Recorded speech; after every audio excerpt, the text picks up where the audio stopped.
কেউ কি আছে? আমার লাইভটা একটু অ্যাপ্রুভ করে দিন।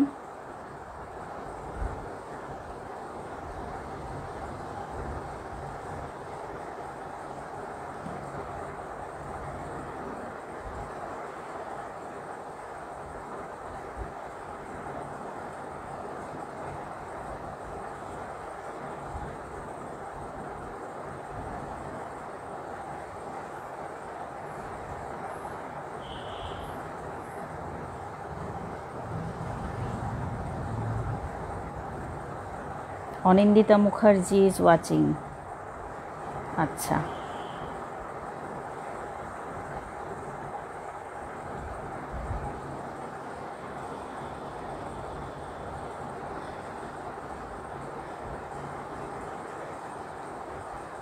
হ্যালো।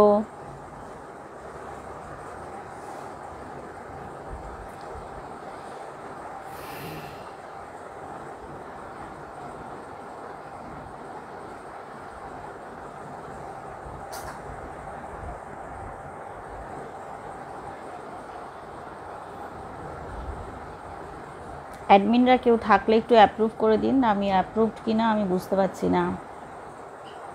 হ্যাঁ, গুড ইভিনিং সোমা সেন। এখান থেকে যাও, এখন প্যাঁ প্যাঁ করো না। না না না, এখান থেকে যাও, এখান থেকে যাও।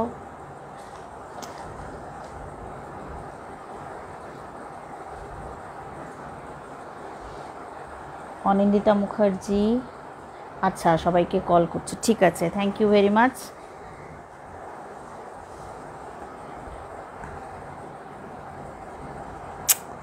ওহো, একজন এসে গেছে, প্রচণ্ডভাবে বিরক্ত করে যাচ্ছে আমাকে।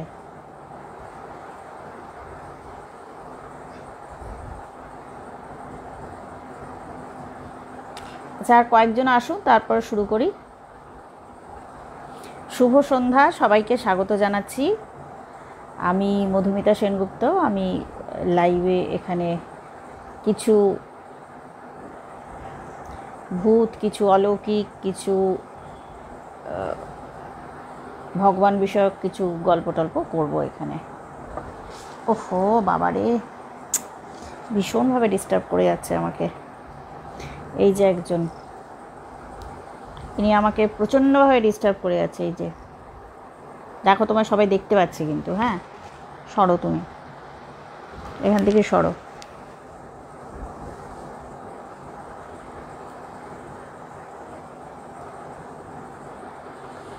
আচ্ছা, আমার গলা শোনা যাচ্ছে?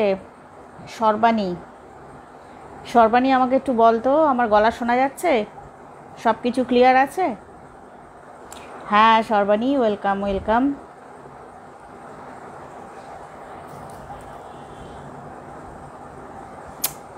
ওফো, বড্ড ডিস্টার্ব করছে এখন, ভীষণ ঝামেলা ফেললো তো।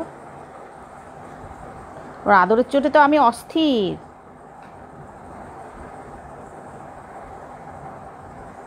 সরো, এখন যাও, পরে পরে পরে পরে পরে পরে পরে। শোনা যাচ্ছে? আচ্ছা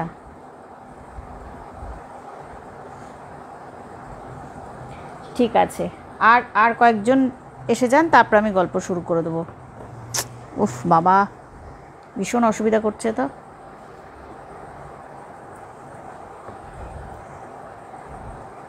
না, এখন আমি আদর করতে পারবো না তোমাকে, আমি ব্যস্ত আছি।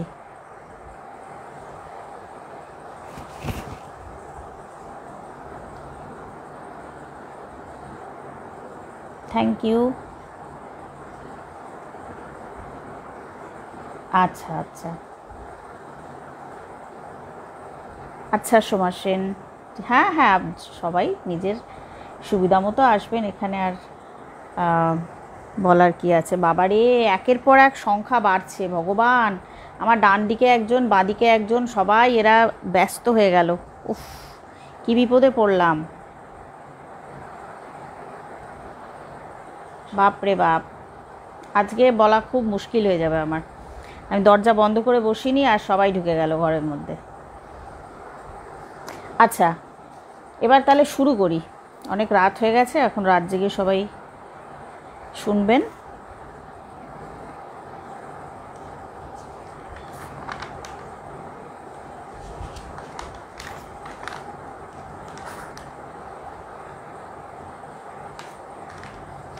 আচ্ছা, প্রথমে যে ঘটনাটা বলবো সেটাও আজকে আমাকে একজন বলেছেন আর কি, আজকেই তার কাছ থেকে শুনেছি। আমি তার নামটা বলতে পারছি না। অগ্রিমা এসে গেছিস। বিনীতা ভট্টাচার্য লাহিড়ী, এই তো ভালো আছি। অরিজিৎ মজুমদার, সবাইকে দেখতে পাচ্ছি। হ্যাঁ, যদিও এইটার মধ্যে কিছু দেখতে পাচ্ছি না। যা, এখন যা, পরে আদর হবে। কে শোনে কার কথা। আচ্ছা, আজকে আমি একটা ঘটনা শুনেছি, সেটা নিয়েই আগে বলতে শুরু করি। সেটা হচ্ছে, যার সাথে এই ঘটনাটা ঘটেছে তার নামটা আমি বিশেষ কারণে বলতে পারছি না। ওরে বাবারে ভগবান! নাও, তুমি এখানে বসো।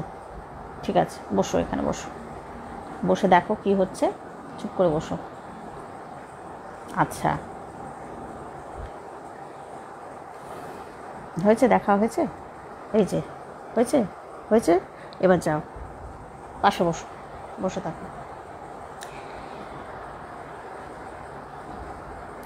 সে মানে তার সঙ্গে এমনি এই প্রসঙ্গে হট করে কথা হচ্ছিলো, এমনি মানে কৌতূহলবশত। তা সে বলল যে আমার কাছে আমি অনেক ঘটনা আছে যেটা আমার নিজের সাথে ঘটেছে, এবং আমার অন্যদের কাছেও। তো আমার মানে কিছু মানুষ থাকে না প্রচুর, তারা এই ধরনের অন্যের কাছ থেকে এটা শুনতে ভালোবাসে, এরকম আর কি। বললো আমার কাছে দিদি প্রচুর স্টক আছে, তোমাকে আমি পরে বলবো। আজকে যেটা ওর নিজের সঙ্গে ঘটেছে, বললাম হ্যাঁ সেটাই বলো, যে তোমার নিজের সঙ্গে কি ঘটেছে সেটা ও আমাকে জানালো। সেটা একটা অদ্ভুত ঘটনা। ও বলল আমার অনেক বছর ধরে আমি এক্সপিরিয়েন্স করেছি, আমি অদ্ভুত জিনিস দেখেছি। আল্লাহ, বলো যেটুকু তোমার বলার ইচ্ছা বলতে পারো। তারপরে ও আমাকে বলল যে ঘটনা থেকে পুরো ওর জীবনে এই ধরনের এন্টিটির আগমন বা দেখা দেওয়া বা যাই বলো, মানে সহচর্য বলা তো উচিত নয়, কারণ এই অন্য জগতের লোকেদেরকে তো আমরা খুব মানে তারা লোক বলবো কি যাই হোক না কেন, তাদের সঙ্গে সহাবস্থান কিন্তু আমাদের কাছে মোটেই আহ্লাদের বিষয় নয়। তো আমরা সাধারণ মানুষ, আমরা আমাদের নিজেদের মধ্যেই থাকতে ভালোবাসি। আমরা নিজেদের চারপাশে, আমরা নিজেদের প্রজাতিকে নিয়ে এবং অন্যান্য প্রজাতিকে নিয়েও ভালোবাসি, মানে যাদেরকে আমরা চোখে দেখতে পাই এবং যারা আমাদের সামনে এক্সিস্ট করছে, ঘুরে বেড়াচ্ছে, খুব স্বাভাবিক, সেটাই ভালো। আচ্ছা, তো ওর সাথে যে জিনিসটা হয়েছিল, তখন ও ক্লাস 6-এর স্টুডেন্ট। ওর জীবনে এই প্রথম এই ঘটনাটা, এইখান থেকে সূত্রপাত। মানে একটা দরজা খুলে যায়, সেই দরজাটা ওর জন্য যেটা খুলে গিয়েছিল সেটা যখন ও ক্লাস 6-এর স্টুডেন্ট। তো দুপুরবেলা মা ঘুমিয়ে পড়লে মোটামুটি ওই বেলা 1:30 নাগাদ, না ভুল বলছি, মা তখন ঘুমাননি, মা বলে দিয়েছেন তাড়াতাড়ি ফিরবি, কিন্তু খেলতে গিয়ে ওদের ভুল হয়ে গেছে, মানে তখন 1:30 মতো বাজে। এবার যে কলকাতার যে অঞ্চলটাতে ওরা মানে ইয়ে করছিল, মানে বাড়ি ছিল আর কি, সেই জায়গাটাতে, সেটাও ধরো 35 বছর আগের ঘটনা তো হবেই, হ্যাঁ ওরকম 30 বছর আগের ঘটনা তো বটেই। তো সেই বাড়ির সামনে, ওরা যে পাড়ায় থাকতো তার সামনে একটি কবরস্থান ছিল, ঠিক আছে। তো সেখানে দুদিকেরই পাঁচিল, একদিক দিয়ে তো গেট ছিল, আরেক দিকের পাঁচিলও ভাঙা ছিল। মানে সেটাতে কিছু থাকে না যেটাতে এখন আর কবর দেওয়া হয় না, বা আর ওই পাশে কিছুটা গেলে আবার অনেক বড় কবরখানা আছে, মানে এখানে লোক কম আসে আর কি, এখন কবর হওয়ার জন্যে কম আসে, কিন্তু অথবা হয়তো জায়গা নেই এরকম আর কি, প্রচুর মানে ঠাসাঠাসি করে প্রচুর কবর আছে সেখানে। এবং ওটা ইসলাম ধর্মাবলম্বীদের জন্যে নির্দিষ্ট। তো সেখানে ওরা কী করতো, খেলতে গিয়ে ওখানে ঢুকে যেত। লুকাবার খুব ভালো জায়গা, এবং অনেকেই আছে বন্ধুদের মধ্যে যারা ফট করে ওখানে ঢুকতে চাইতো না, তারা ভয় পেত বা কিছু। ওকে অনেকবার বারণ করা হয়েছে বাড়ি থেকে যে কি দরকার, তুমি খেলতে খেলতে ওখানে যাবে না, ওটা তো খুব একটা ভালো সুবিধার জায়গা না, সেখানে তুমি যাবে না। কিন্তু কেন যাবে না, কী বৃত্তান্ত, তখন যা হয় বাচ্চাদের মধ্যে তো অত যুক্তি তো ব্যাপারটা তো বোঝে না। তো ওরা কিন্তু ঢুকে গেছে, এবং দিনের বেলা খটখটে রোদ, কোনো ভয়ের কোনো জায়গাই ছিল না। ওরা গিয়ে কি করেছে, ও এবং ওর পেছনে একটি মেয়ে, ওরা গিয়ে করেছে কি, একটা কবরের যে ওপরে যে ফলকটা থাকে সেটাকে না জড়িয়ে ধরে বসে রয়েছে। মানে ওদের পেছন দিকে খুব ভালো বসার কোনো জায়গা ছিল না, গাছ ফাছ ঝোপটোপ ছিল, কিছু একটা ছিল, যার ফলে ওরা দুজনে মিলে ওখানে বসতে গেলে মানে ওইটাকে একটু ধরে বসতে হবে, যে ওর কাছাকাছি আসলে তখন হাতটা ছেড়ে দিয়ে তখন দুজনে যে করে হোক বসবে আর কি। কিন্তু ওটাকেও জড়িয়ে ধরেছিল, এক হাত দিয়ে বা দু হাত দিয়েও জড়িয়ে ধরেছিল। তো ওখানে বসে আছে, তো বসেই আছে, যে চোর হয়েছে, যে ওদেরকে খুঁজে বার করবে, সে কিন্তু ধারে পাশে নেই, সে অন্য জায়গায় খুঁজছে বাকিদের। আর ওরা ওয়েট করেই আছে। আজও অপেক্ষা করছে, কালও অপেক্ষা করছে, সেরকম অবস্থা, সে আর আসছে না। এর মধ্যেই ওরা যেদিক মানে ওদের মোটামুটি বাঁদিক করে যে জায়গাটা, সেই দিকে হচ্ছে মেন গেটটা, ওটা খোলা আছে, ওখান দিয়ে ওর বন্ধুরা আসবে। আর ওদের সঙ্গে কোনাকুনি, ডান দিকে কোনাকুনি একটা পাঁচিল ভাঙা আছে, সেখান দিয়ে কিন্তু অনেকে যাতায়াত করত। ওদের হঠাৎ ওই দুজনেরই একসাথে চোখ পড়েছে যে ওখান দিয়ে একজন বেশ বয়স্কা মহিলা, তার মাথায় ওরকম মানে কাঠের বোঝা আর কি, জ্বালানি কাঠের বোঝা হয় না, সেরকম জ্বালানি কাঠের বোঝা সে মাথার মধ্যে ইয়ে করা, আর যথেষ্ট বয়স মানে বেশ ভালো বয়স, মানে ওই বয়সে মহিলা ফট করে কাঠের বোঝা নিয়ে ফিরছে, এটা খুব একটা কমন দৃশ্য নয়। তো যেহেতু ও ঢুকছে ওখান দিয়ে, ওই ভাঙা জায়গাটা দিয়ে, ওরা দুজনেই এমনভাবে তাকিয়েছে। তাকিয়ে ও যেটা বর্ণনা করলো যে ময়লা ময়লা ছেঁড়া ছেঁড়া একটা শাড়ি, সেটা প্রায় হাঁটু বা হাঁটুর ওপর অবধি, মানে হাঁটু তো বটেই আর কি, বেশ উঁচু করে শাড়িটাকে পরা, এবং পেঁচানো, মানে পেঁচিয়ে টাইট করে, খুব স্বাভাবিক, যারা এরকম মানে খাটনির কাজ করে তাদের পক্ষে তো শাড়ি মানে লুটিয়ে পরার কোনো প্রশ্নই ওঠে না, বা তারা তো শাড়িটা পরে মানে কাজের যাতে সুবিধা হয় সেরকমভাবেই টাইটভাবেই পরবে, এটা খুব স্বাভাবিক। তো সেই ভদ্রমহিলাও কিন্তু ওরকমভাবে পুরো টাইট করে শাড়িটা পরে, উফ বাবা ভগবান, উফ কি যে হচ্ছে আমার এখানে, আমি ঠিক বললে বোঝাতে পারছি না, কি ভয়ঙ্কর জিনিস চলছে আমার পায়ের কাছে। আচ্ছা, এরপর যেটা হয়েছে, ও তো এগিয়ে আসছে, ওই মহিলা তো ওদের দিকে এগিয়ে আসছে। এবার ওরা ভুলে গেছে যে ওরা খেলছিল বা কিছু, একজন মহিলা আসছে, সে ওদের দিকে তাকিয়ে আছে। ওদের দুজনেরই নাকি সমস্ত মানে গুজবাম্প যাকে বলে, ওদের অদ্ভুত একটা ভয় লেগেছে, ভীষণ একটা ভয় লেগেছে, যেন এই মহিলা ওদের উপর প্রচণ্ড রেগে গেছে। এবং সে যখন ওদের পাশ দিয়ে যায়, ওদেরকে এরকমভাবে দেখতে দেখতে দেখতে দেখতে সে উল্টো দিকে চলে যায়, আর একটু ভেতর দিকে কোনো একটা রাস্তার দিকে বা অন্য কোনো দিকে চলে যায়। সে কিন্তু ওই গেট দিয়েও বেরোয় না, সে আর একটু ভেতর দিকে কোথাও চলে যায়। বলল টুকটুকে দুটো লাল চোখ, এবং সে যে কী কুটিল দৃষ্টি, সেটা ও আজকে বলতেও ভয় পাচ্ছে। ও বলছে, দেখো দিদি, আমার সমস্ত শরীরে কাঁটা দিচ্ছে, যে আমি সেই দৃশ্যটা, মানে সেই রাগ, সেই যে একটা ক্রোধ এবং একটা যেন ঘৃণা মিশ্রিত, যে এই দুটো এখানে কি করছে, একদম পারলে একদম পিটিয়ে দিতাম, এই রকম একটা ক্রোধ তার মধ্যে আর কি। সে একদম ভুরু টুরু একদম প্রচণ্ডভাবে কুচকে ওদের দিকে এরভাবে, খুব কুটিল দৃষ্টি, ভয়ঙ্কর একটা কুটিল দৃষ্টি। তখন মানে ওরা দুজন ওরমভাবে দেখতে এইবার যখন ওদেরকে পাস করে বেরিয়ে গেছে, যেটা সবচেয়ে যেটা অদ্ভুত ঘটনা ঘটেছে, ও সেন্সলেস হয়ে যাচ্ছে। ও বলল আমার সমস্ত শরীর যেন কেমন করে উঠলো একটা অস্বাভাবিক ভয় থেকে। সেটা একটা যে কেমন করে, একটা ক্লাস 6-এর বাচ্চা, মানে যথেষ্টই ছোট সে। ও বলল আমি সোজা মনে হলো আমাকে পেছন দিক থেকে এই এই এই দিদি কী হয়েছে কী হয়েছে, সে আবার আরেকটু ছোটো, এই দিদি তোমার কী হয়েছে কী হয়েছে, ওর ডাক নাম ধরে অমুক দিদি তোমার কী হয়েছে কী হয়েছে বলে ওকে পেছন দিক দিয়ে জড়িয়ে ধরেছে। বললো এরপর যে ও আমাকে কী করে তুলেছে, বললো আমি যে কী করে হেঁটে বাড়ি ফিরেছি, আমার কোনো ভালো সেন্স নেই আমার, কিন্তু আমি ভালো বলতে পারিনি কাউকে, বা আমি জানি না ওই ওই পিরিয়ডটা আমার সঙ্গে কী হয়েছিল, আর কেউ সাপোর্ট দিয়েছিল কি না, ও চিৎকার করেছিল কি না বা কিছু, বলে আমার না কিচ্ছু খেয়াল নেই। কিন্তু ও ফিরেছে, বাড়িতে ফিরেছে। বাড়িতে ফেরার পর তোর মা তো ভীষণ জোরে বকা দিয়েছে। এই দুপুরবেলা গিয়ে ওইখানে কবরস্থানের মধ্যে গিয়ে বসে, যা হয় মা তো পুজো করবে না, মা তো রেগেই যাবে। তো ওরকমভাবে তারপর আবার সেন্সলেস হয়ে গেছে। তা মা ভেবেছেন যে রৌদ্রের মধ্যে নিশ্চয়ই অনেকক্ষণ জল খায়নি, ডিহাইড্রেটেড হয়ে গেছে, মা ভীষণ বকা টকা দিয়েছেন ওকে। তারপরে ওকে যাই হোক, তারপর বিকেলবেলার মধ্যে ও একটু কিছুটা তবু স্বাভাবিক হয়, কিন্তু স্বাভাবিক মানে ওই ওই ভয়ের ব্যাপারটা ওর ইয়ে হয়ে যায়। কিন্তু সেদিনকে রাত্রে ওই রাত্রি 2টো কি 3টে নাগাদ ওর ধুম জ্বর আসে।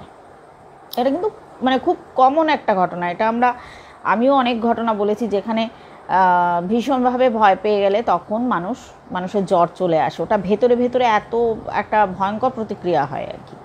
তো যাই হোক, ওর জ্বর চলে আসে, কিন্তু এর পরে যে ঘটনাটা ঘটে, ও 3 মাস ওই জ্বরে শয্যাশায়ী থাকে, ও উঠতে পারে না এবং মোটামুটি বিছানার সঙ্গে প্রায় লেগে যায়। ও এই রকম ভয়ঙ্কর ওর ইয়ে হয়, কিন্তু মানে কোনো ডাক্তার কিছু ধরতে পারছে না কী অসুখ। মাস মানে 2.5 যখন হয়ে গেছে বা 2 মাস অতিক্রান্ত তখন ওর একজন নতুন কোনো ডাক্তার, তিনি কিছু টেস্ট করতে দিয়ে তখন ধরা পড়ে টাইফয়েড। এবং সেটা যে খুব একটা মানে মারাত্মক লেভেলের টাইফয়েডের খুব বাজে অবস্থা, ওর সেরকম কিন্তু কিছু না, কারণ ও তো কিছু ভালো করে কিছু খেতেও পারেনি এবং মোটামুটি ট্রিটমেন্টের মধ্যেই ছিল, কিন্তু টাইফয়েড তখন ধরা পড়েনি। তো যাই হোক, তারপর সেটা তিনি কিন্তু সারিয়ে দেন। ও তারপরে যা হয় ওই 20-21 দিন বা কি মাসখানেকের মধ্যে, কিন্তু এই যে 3 মাস ও কিন্তু বিছানা থেকে উঠতেও পারেনি এবং স্কুলে যাওয়ার তো কোনো প্রশ্নই ওঠে না, মানে সব পড়াশোনা বন্ধ, মানে বাবা মার একবারে চোখে জল, নাকানি চোমানি পুরো পরিবার। যে মেয়ের কি হলো, প্রথম কথা তো আইডেন্টিফাই করা যাচ্ছে না যে কি অসুখ হয়েছে, যে ওর এইরকম ধুম জ্বর, ওর একদম কিছু খেতে পারে না, একদম বিছানার সঙ্গে লেগে গেছে। তো সেই মেয়েটি আস্তে আস্তে 3 মাস বাদে সে মানে সুস্থ হয়। তো এটা তো গেল একটা দিক। ওর সঙ্গে যে মেয়েটি ছিল, সে স্কুলে যাওয়ার সময় তার একটা ভয়ঙ্কর অ্যাক্সিডেন্ট ঘটে। সে হচ্ছে একটা মানে বাস থেকে সে কি উঠতে যাচ্ছিল বা নামতে যাচ্ছিল, কিছু একটা হচ্ছিল, সে ছিটকে গিয়ে ট্রাম লাইনের ওপরে পড়ে। ভাগ্য ভালো তখন যে জায়গায় মানে কলকাতার এত ব্যস্ততম রাস্তা, ওটা একটা, আমি নাম বলছি না সেটা, কেন ওটা ব্যস্ততম রাস্তা, এবং ওখানে যদি ও যদি মানে ওর যে যাচ্ছে তাই কিছু একটা হতে পারতো, কিন্তু ওর প্রচুর কাটাকুটি হয়, মানে সারা শরীরে প্রচুর অজস্র জায়গায় কেটে যায়, ছড়ে যায়, ভীষণ রক্তপাত, সেটা কোনো জায়গাটাই হয়নি, কিন্তু সারা শরীর কেটে যায় এবং তারও মানে দীর্ঘদিন লাগে ওই ইয়েটা থেকে উঠতে, মানে সেই ধকলটা, বা সে যে বেঁচে ফিরেছে এই তার মানে বাবা মার ভাগ্য। তো যাই হোক, এই সমস্ত ঘটনাটা কিন্তু কেউ কিন্তু মেলায়নি তখন, যে দুটো ঘটনা একটা ঘটনা থেকেই আসছে বা এই ধরনের কিছু, কেউ কিন্তু তখন কোনো আলোচনা হয়নি, বা ওই দিনের রেসপেক্টিভ ও কাউকে কিছু বলেইনি যে ও এরকম কাউকে কিছু দেখেছে। ওই যে একটা বুড়িকে দেখেছিল, তাকে দেখে ওরা দুজনে ভীষণ ভয় পেয়েছে, বা এটা ওর নিজের কিন্তু মনে হয়েছে যে আমি যে মানে বুড়িটাকে দেখে একজন আসছে, তাকে দেখে একটা বাচ্চা অজ্ঞান হয়ে যাচ্ছে, তার মানে সে কতটা ভয় পেয়েছিল এটা তো সহজেই অনুমান করা যায় যে এটা কি বিভৎস জিনিস। দিনের বেলা একজন বুড়িকে দেখে কি প্রচণ্ড ভয় পেয়েছিল, দুটো বাচ্চাই ভয় পেয়েছিল। তবে ও যেহেতু অজ্ঞান হয়ে যায়, পেছনের জন্য ওকে বাঁচাতে গিয়ে নিজেরটা বোধহয় মানে শক্ত হয়ে গিয়েছিল সে। নাহলে হয়তো তারও কিছু একটা হতো। তো যাই হোক, পরবর্তী ক্ষেত্রে এটা হয়েছে এবং তখন যখন ঘটনাটা ঘটেছে আর মানে আজকে আমাকে সেটাই বলছিল যে দিদি আমি কিন্তু তখন বুঝতে পারিনি যে ওই ঘটনার পরে তার ফল হচ্ছে আমরা দুজন এইভাবে শাস্তি পেয়েছি, যে ও আমাদের উপর রেগে গেল। এই যে তার যে শাস্তিটা যে আমাদের দুজনকেই ভোগ করতে হয়েছে, সেটা কিন্তু ওর মাথাতেও আসেনি, বা সবচেয়ে যেটা বড় কথা, ওর মাথায় আসার মতো বয়স ছিল না। তার চেয়েও যেটা বড় কথা যে ও তো কাউকে বলেনি। এরপরে যে জিনিসটা ওর সাথে হয় সেটা হচ্ছে, এটা বলতে আমারই ভয় লাগছে, সেটা হচ্ছে ও বাড়ির মধ্যে একজনকে দেখতে শুরু করে এবং যাকে ও দেখছিল তার সম্পর্কে আমি জিজ্ঞেস করলাম যে তুমি কি দেখতে, তুমি কি জিনিসটা কি দেখতে, বলতে একটা কালো মানুষ। এবং সম্ভবত মানে যেটা এখনও অ্যানালিসিস করে পায় সেটা হচ্ছে যে সে পুরুষ, ওটা মহিলার শরীর নয়, কিন্তু তাকে মানে সেটা একটা কালো একটা অবয়ব। এবং সে জিনিসটা যে জিনিসটা হতো যে ও হয়তো দরজা দিয়ে ঢুকতে যাচ্ছে, দরজার মধ্যে কেউ যেন মনে হলো মানে আমরা যদি হাতটাকে শক্ত করে নিয়ে এর মধ্যে ফটাস করে একটা বাড়ি দিই কাঠের উপরে, তাহলে যেরকম একটা ধারাম করে একটা অন্য টাইপের সাউন্ড আসবে, তো যে হাত দিয়ে মারলে সেই আওয়াজটা বোঝা যায়। তো এক্ষুনি যেন কেউ করলো, ও দরজাটা খুললো বা ও দরজাটা দিয়ে ঢুকতে যাচ্ছিল, এরকম একটা সিচুয়েশান ওর হচ্ছিল। এবং তারপরে ও যেটা দেখলো যে ওই রকম কিছু একটা দাঁড়িয়ে রয়েছে, সেটা সরে যাচ্ছে, কালো একটা অবয়ব, এটাও দেখতে শুরু করলো। এবং সবচেয়ে যেটা বড় যেটা যে তখন তো আরেকটু বড় হচ্ছে, কিন্তু এটা কিন্তু ক্লাস 6-এরই ঘটনা নয়।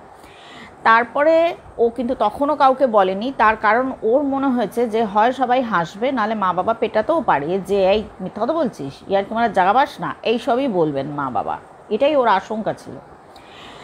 তো এরপরে একদিন হয়েছে কি যে ওর জানলাটা বন্ধ করেছে, ঠিক আছে, জানলাটা বন্ধ করেছে, নিজের ঘরের জানলাটা বন্ধ করেছে। ও ঠিক তারপরেই ও শুনেছে ওই জটাস করে ওই ধারাম করে একটা ইয়েতে ধাক্কা, যেই ধাক্কা দিয়েছে ও না সেদিনকে খুব ডিস্টার্ব ছিল আর কি, যে কি হচ্ছে কি আমার সাথে, আমি এটা কী দেখছি। বললো আমি দিদি পুরো দরজাটা খুললাম, দরজার বাইরে ওরকম একটা কালো অবয়ব দাঁড়িয়ে রয়েছে, বাবারে আমারই ভয় লাগছে। তো এইরকম ঘটনা যখন ঘটতে শুরু করে ওর সঙ্গে, ভীষণভাবে যখন ঘটতে শুরু করে, ও বোঝে যে আমি না আর নিতে পারছি না। তো ও কিন্তু বড় হয়ে গেছে তখন বেশ কিছুটা, মানে এটা কিন্তু যে প্রায় ও দেখছে তা কিন্তু না, কিন্তু হঠাৎ করে কি ইনসিডেন্ট হয়েছে তা তো বুঝতে পারেনি, মানে সেটাও ও এখনও জানে না। কিন্তু তারপর থেকে যেন ঘন ঘন আরেকটু যখন বড় হয়েছে তখন যেন ঘন ঘন দেখতে শুরু করলো, মানে প্রায় মানে সপ্তাহে একদিনও দেখতেই পেতো কোথাও একটা দাঁড়িয়ে রয়েছে কোনো একটা, মানে এবং সে যে ওকে দেখছে, সে যে ওর দিকে তাকিয়ে আছে সেটাও ভালো বুঝতে পারত। কি ভয়ঙ্কর কথা ভাবো। তো একদিন কোনো একটা কারণে ওর বাবা মা যেন কোথায় গেলেন, তখন ও ঠাকুমাকে একা পেল। এবং ঠাকুমাকে ও আদ্যপান্ত একদম সেই ছোটোবেলায় কী ঘটেছিল, মানে সেই ক্লাস 6-এ ওর কী ঘটেছিল সেখান থেকে মানে সেই ডেট অবধি ওর যা যা ঘটেছে, ও যা যা করেছে সেই পুরোটা বলে দিল। সেটা শুনে ওর ঠাকুমা বললেন, সে কি তুই দেখতে পাচ্ছিস? কি সর্বনাশ কথা, তুই তো দেখতে পাওয়ার কথা না। আমাদের বাড়িতে আমাদের বাড়িতে আছে একজন, কিন্তু তাকে তুই দেখতে পাচ্ছিস কি করে? সে তো আজকের ঘটনা নয়, সে তো বহুদিনের ঘটনা। বললো মানে? বলল যে ওই ঠাকুমা যখন বিয়ে হয়ে আসেন আর কি, ঠাকুমা যখন ছোট ছিলেন তখনকার দিনে তো ওরকম 13-14 বছরে বিয়ে হয়েছে, তো তখন ওরকম বোধহয় 15 বছর বয়স, তখন উনি মানে বিয়ে হয়ে আসেন। তখন ওর ঠাকুরদা সম্ভবত মিলিটারিতে ছিলেন, ঠিক আছে, হ্যাঁ মিলিটারিতেই ছিলেন, আর্মিতেই ছিলেন। তো যাই হোক, তিনি কিন্তু সব সময় থাকতেন না। তো এর মধ্যে হলো কি, একজন সম্পর্কে কাকা আসলেন ওর, মানে ঠাকুরদার কাকা, তিনি আসলেন এবং তিনি এসে খুব অদ্ভুত মায়ার বাঁধনে, এই যে ছোট্ট বউটি, তার তো খুব কষ্ট হয়, সে ওই নিয়ে ঘর মানে ছোট্ট একটা বাচ্চা বউ, সে আবার তারপরে কিছুদিন বাদে সে প্রেগনেন্ট হয় এবং সেই নিয়ে সে রান্না বান্না করছে, মানে তখনকার দিনে যা ঘটতো আর কি, সেই সমস্ত জিনিস মানে তাকে কিন্তু একদম ভীষণ আদর করে যত্ন করে একটি ছোট বাচ্চা মেয়েকে যেরকমভাবে রাখা উচিত, তিনি খুড়শ্বশুর, তিনি যে ভীষণ বড় তা কিন্তু না, মানে একদম কাকা বলতে যে একেবারে বিরাট বড় কাকা তা কিন্তু না, খুব অল্পই বড়, কিন্তু তিনি ভীষণ সস্নেহে তাকে রাখতেন আর কি, কোথায় কি সুবিধা হচ্ছে অসুবিধা হচ্ছে সব, কিন্তু তিনি যেহেতু মানে সম্পর্কে তো শ্বশুর এবং মানে কাকা হন, মানে হাজব্যান্ডের কাকা, কিন্তু খুব কেয়ারিং ছিলেন, ভীষণ ভালোভাবে তাকে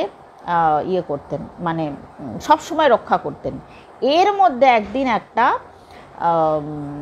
অসুবিধা হয়, সেটা হচ্ছে ওর চলে আসে, তখন কোনো একটা কারণে ওর ঠাকুরদা বাড়িতেই ছিলেন না, মানে এসেছেন, তিনি দূরে নেই, সামনেই আছেন, এরকম একটা যখন সময়, তখন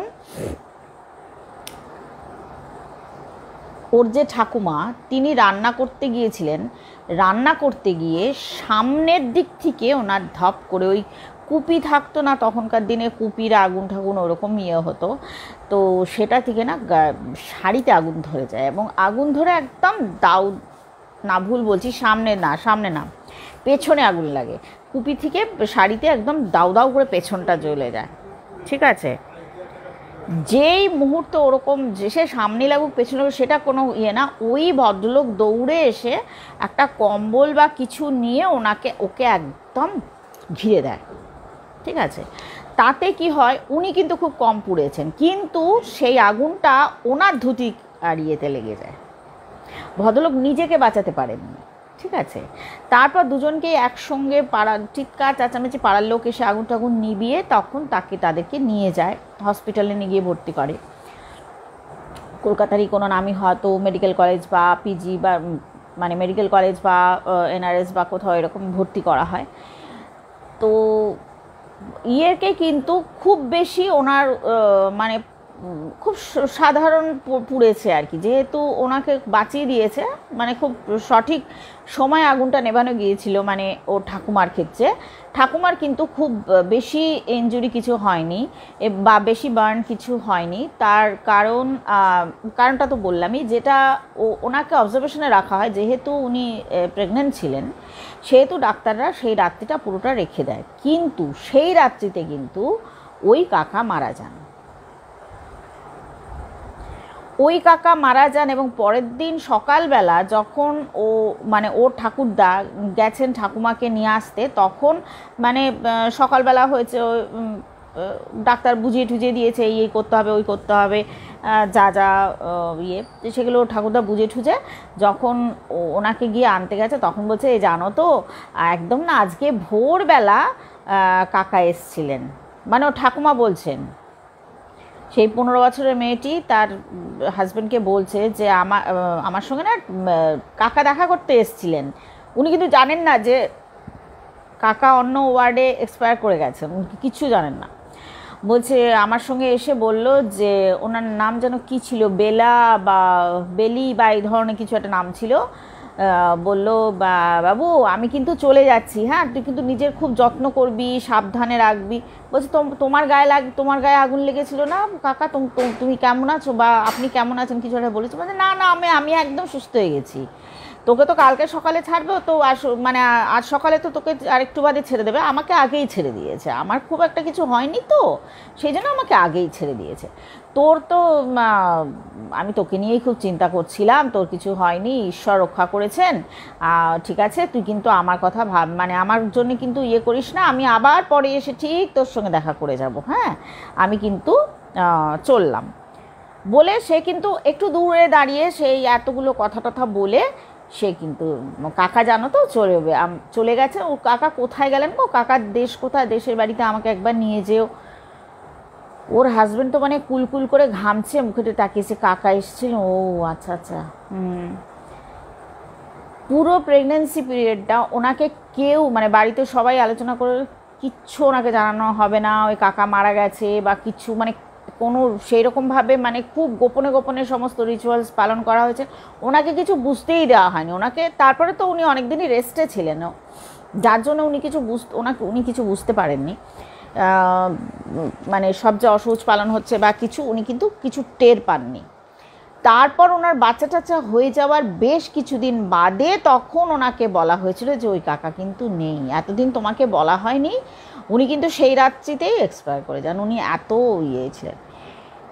তারপর থেকে ওই ঠাকুমা জানতেন যে তিনি কিন্তু এই বাড়ি ছেড়ে যাননি, তিনি এই বাড়িতেই আছেন। কিন্তু ওর ঠাকুমার যেটা বক্তব্য হলো যে ঠিক আছে আমি দেখেছি উনি আমাকে প্রোটেক্ট করার জন্য এখানে আছেন, সব ঠিক আছে, তো ওর যে বাবা যে জন্মেছিল তখন মানে ঠাকুমার যখন ওরকম মানে 16 বছরের মধ্যে আর কি, যখন এটা তো খুব স্বাভাবিক ঘটনা ছিল তখনকার দিনে, তো স্বাভাবিক ঘটনা ছিল এটা, যে ওর বাবা কিন্তু জীবনে টের পাননি। মানে এই ঘটনা যখন ওর ঠাকুমা ওর বাবাকে গিয়ে বলতে যান যে বলছে আমি তো কিছু জানি না, আমাকে তো তুমি এই ঘটনা কিছু বলোনি মা। বলছে হ্যাঁ এই ঘটনা আজকে আমি আবার বলতে আসলাম, তোকে এই কথাটা আমি জানাতামই না, আমি এতদিন আগের ঘটনা আমি তোকে তো বলার কোনো দরকারই নেই, আমি তো কী দরকার একজনের এই করুণ খবর আমি জানাতামই না, জানাইনি। কিন্তু এবার তো আমাদের একটা কিছু স্টেপ নিতে হবে, কারণ এই মেয়ের যখন দেখতে পাচ্ছে তখন তো এটা আমাকে জানতে হবে যে এটা কি সেই কাকাকেই ও দেখতে পাচ্ছে নাকি ওই যে ও কবরস্থানে গিয়েছিল তার সঙ্গে রিলেটেড কিছু, মানে ও যেটা দেখতে পাচ্ছে আমাদের তো ইমিডিয়েট থামাতে হবে এটা। তখন ওনারা একজন পুরোহিতের সঙ্গে যোগাযোগ করেন এবং তারপরে একজন কালী সাধক, মানে খুব বড় একজন কালী সাধকের সঙ্গে তিনি হয়তো যোগাযোগ করে দেন বা যাই হোক, তার কাছে যান। তিনি পুরোটা শোনেন, পুরোটা শুনে অনেক কিছু ভেবে চিনতে তারপরে বলেন যে মুশকিলটা কি হয়েছে জানো, মুশকিলটা হচ্ছে যে ওর সঙ্গে তো একজন এসে গেছে, ওই যে কবরটার পেছনে ও বসেছিল তাকে তো জড়িয়ে ধরেছিল, সেখানে একটি অল্প বয়সী ছেলে ছিল, সে তো ওকে ভুলতে পারেনি, সে কিন্তু ওর সঙ্গে চলে আসে। এই যে পুরো যে ঘটনাটা ঘটছে সেটা তোমার বাড়িতে কেউ যদি থেকে থাকে, সেটা যেই হয়ে থাক, সেটা আমি ঠিক বুঝতে পারছি না, বা মানে সেটা হতেই পারে, মানে সেটা নিয়ে উনি খুব একটা কিছু কথা বলেননি। বলেছে আর যেটা কোপে ওরা পড়েছিল যে তখন মানে বলে যে তিনিই কিন্তু প্রথম পয়েন্ট আউট করে যে ওই বন্ধুর কি হয়েছিল, তোমার সঙ্গে যে আরেকজন মেয়ে ছিল, তখন মনে পড়ে আরে হ্যাঁ তাই তো, তার তো বিরাট অ্যাক্সিডেন্ট হয়েছিল, তাই তো সবাই এবার রিলেট করতে পারছে যে আরে বাবা এটা তো একটা ভেবে দেখা হয়নি, তাই তো। বলছে ওই যে ঢুকেছিল না, ও যে পাশ দিয়ে গেছে, ও প্রচণ্ড ভয়ঙ্কর কিছু একটা, যে আর কি একেবারে সহ্য করতে পারেনি যে তোমরা ঢুকেছো, ঠিক আছে, যার ফলে ওর ক্রোধটা কিন্তু ওই যে 3 মাস যে ও ভুগেছে সেটা হচ্ছে ওর ক্রোধে ওর প্রচণ্ড রাগ হয়ে গিয়েছিল, বিভৎস রেগে গিয়েছিল, কারণ ও ওখানে এক্সপেক্ট করেনি বেলা 1:30টার সময় ওদের ওটা যাতায়াতের সময় বা যাই হোক যে কোনো একটা, মানে ও ওখানে তখন মানুষকে আশা করেনি। ওই জায়গাটা তো এখন আর তখন খুব একটা বেশি ব্যবহার হতো না, মানুষজন কম আসতো, খুবই কম আসতো, বুঝতে পারছো না, একদিকে পুরো ভেঙে পড়ে গেছে, সেখানে মানুষজন চলাচল করতে পারে, সেখানে যদি ঠিক অবস্থান হয় তারা কি কেউ ওরকম আনপ্রোটেক্টেড অবস্থায় রাখবে নাকি, তারা তো সেখানে যথেষ্ট সুন্দর করে গুছিয়ে টুছিয়ে রাখবে। ওরকমভাবে তো শ্মশান বলো অবস্থান বলো এটা তো পবিত্র জায়গা বলেই কনসিডার করি আমরা, তাই না? তা আমাদের সবার কাছে ওটা খুব পবিত্র স্থান, ওটা মৃত্যু মানে তো শেষ। তো সেই জায়গাটাতে সবাই নিজের ঘনিষ্ঠ আত্মীয় বন্ধু বান্ধব তাদেরকেই তো রাখতে চায়, তো সেখানে তারা তো সেই জায়গাটা যতটা সম্ভব প্রোটেক্টেড রাখবে, পবিত্র রাখবে, এটাই তো স্বাভাবিক। তার মানে ওখানে এখন আর কেউ, মানে তখন কেউ যেত না, মানে খুব কম লোক যেত আর কি, যার জন্য ওরকম একদিক ভেঙে ঠেঙে গেছে। আর সেখান দিয়ে তো সে নিজে যাতায়াত করছিল, এবার তার দৃষ্টি গিয়ে পড়েছে ওই দুটো বাচ্চার উপরে, সে আবার ওখানে একটা ফলককে একদম জড়িয়ে জাপটে ধরে বসেছিল, সেখানে আবার যে নিদ্রিত ছিল তার তো আবার চলে এসছে। তারপরে আমি বললাম যে তারপরে কি কিছু কোনো, বললো হ্যাঁ, মানে আমার সঙ্গে ওর খুব বেশিক্ষণ কথা আমরা বলতে পারিনি, একটু অসুবিধা ছিল। তো ও বললো আমি তোমাকে দেখাবো ওর একটা জিনিস, সেই থেকে ওর সঙ্গে রয়েছে আর কি, সেই ভদ্রলোক দিয়েছিলেন। বললো তারপর থেকে আমার সঙ্গে যে ঘটনাগুলো ঘটেছে, মানে বাড়িতে আমার কিন্তু কিচ্ছু হয়নি।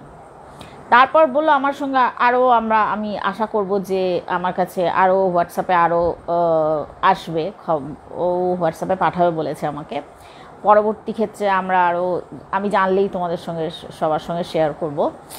তো আজকে যে ঘটনাটা শুনেছি আমার সিরিয়াসলি, এবং ওর যেটা আমি যেটা শুনলাম আমি দেখতে চাইনি, আমি বলেছি না আমার দেখার দরকার নেই, কারণ এই জিনিসগুলো ঠিক আছে, ওটা তো তোমাকে প্রোটেক্ট করছে, তোমার কাছেই থাক, ওটা আমার দেখার দরকার নেই।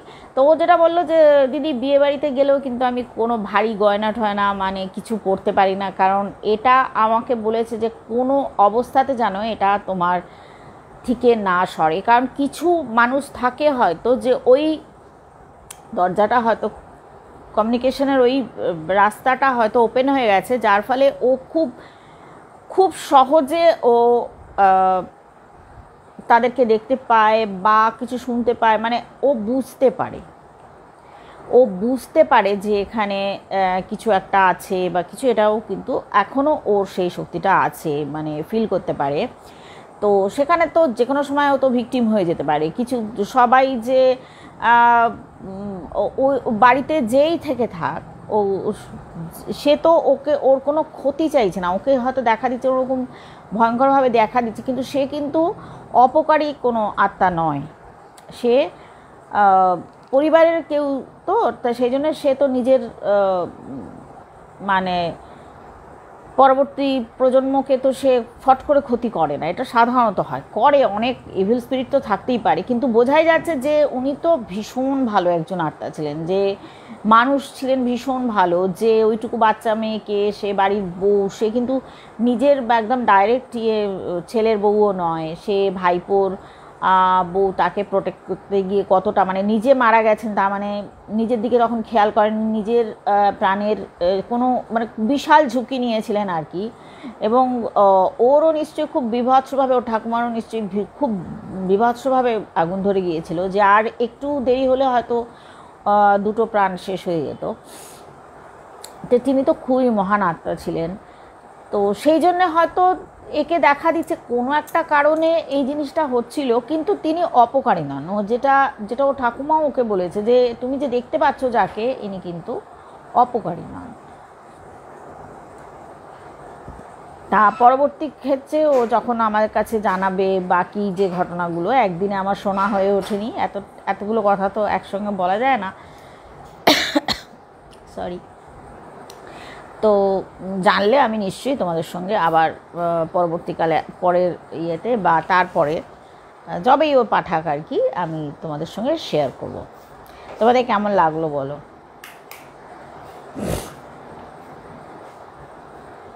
Hello Itali Gupta, welcome.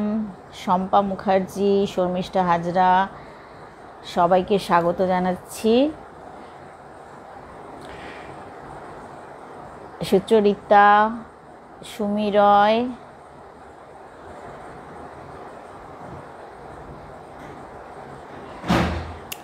হ্যাঁ হতেই পারে, হয়তো কিছু বলতে চায়, হ্যাঁ ঠিকই বলেছো বিনীতা, ঠিকই বলেছো যে কিছু হয়তো সে বলতে চায়, হতেই পারে, তো তার তো হতেই পারে, সে যখন সব সময় দরজা নক করে আসছে, জানলা নক করে আসছে, মেবি কিছু হয়তো তার বক্তব্য আছে, ঠিক আছে। হ্যাঁ একদমই নতুন ধরনের ঘটনা, যে এবং দেখো যে তারপর তাহলে অ্যান্টিডোটও কিন্তু আছে, যিনি দিয়েছিলেন সেই কালী সাধক, তিনিও দেখো কতটা তার পাওয়ার, যে তিনি যে জিনিসটা দিয়েছিলেন, বলেছে আজীবন তুমি পড়ে থাকবে, কারণ ওই আর কি যে কোনো এন্টিটি কিন্তু তোমার সঙ্গে কমিউনিকেট করতে আসতে পারে বা কোনো ক্ষতি করে দিতে পারে, কোনো ক্ষতি যে কোনো দিন হবে না সেটা তো ইয়ে না, সেই জন্য ও কিন্তু ওটা পড়ে থাকে আর কি।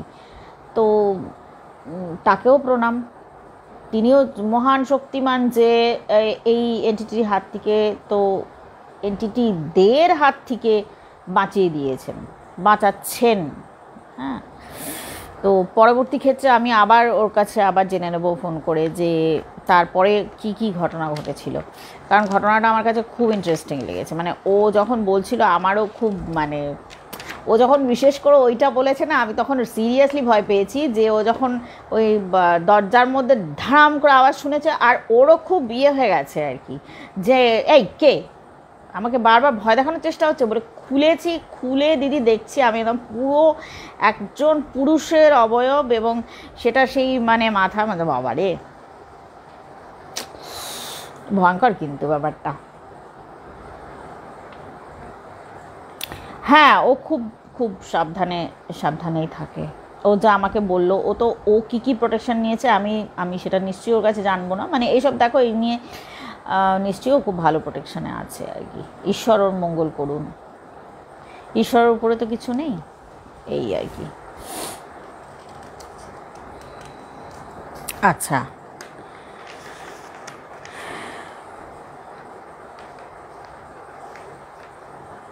ঘটনাটা কিন্তু সত্যিই খুব অদ্ভুত টাইপের, এবং পরবর্তীকালে ও আমাকে বলেছে, মানে ও পরে বলবে বলেছে আমাকে, যে কুচবিহারে গিয়ে ওর বলো আমার অনেক ঘটনা আমি শুনেছি, এবং যেটা ওর মানে ডিটেলে আমাকে যেটা বলবে, কুচবিহারে কোনো একটা জায়গায় গিয়ে ও আরও কিছু ফিল করেছে, এবং সেখানে এক রাতে বেশি ওরা থাকতে পারেনি।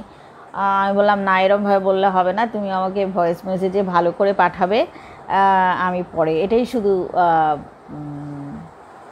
শুনবো আর কি আমরা, যে কুচবিহারে আবার কি হয়েছিল। বললো অনেক ঘটনা আছে। ঠিক আছে,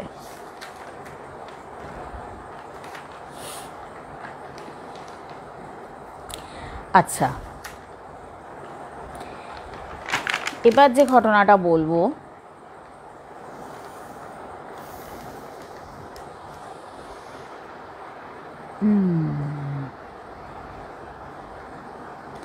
একটা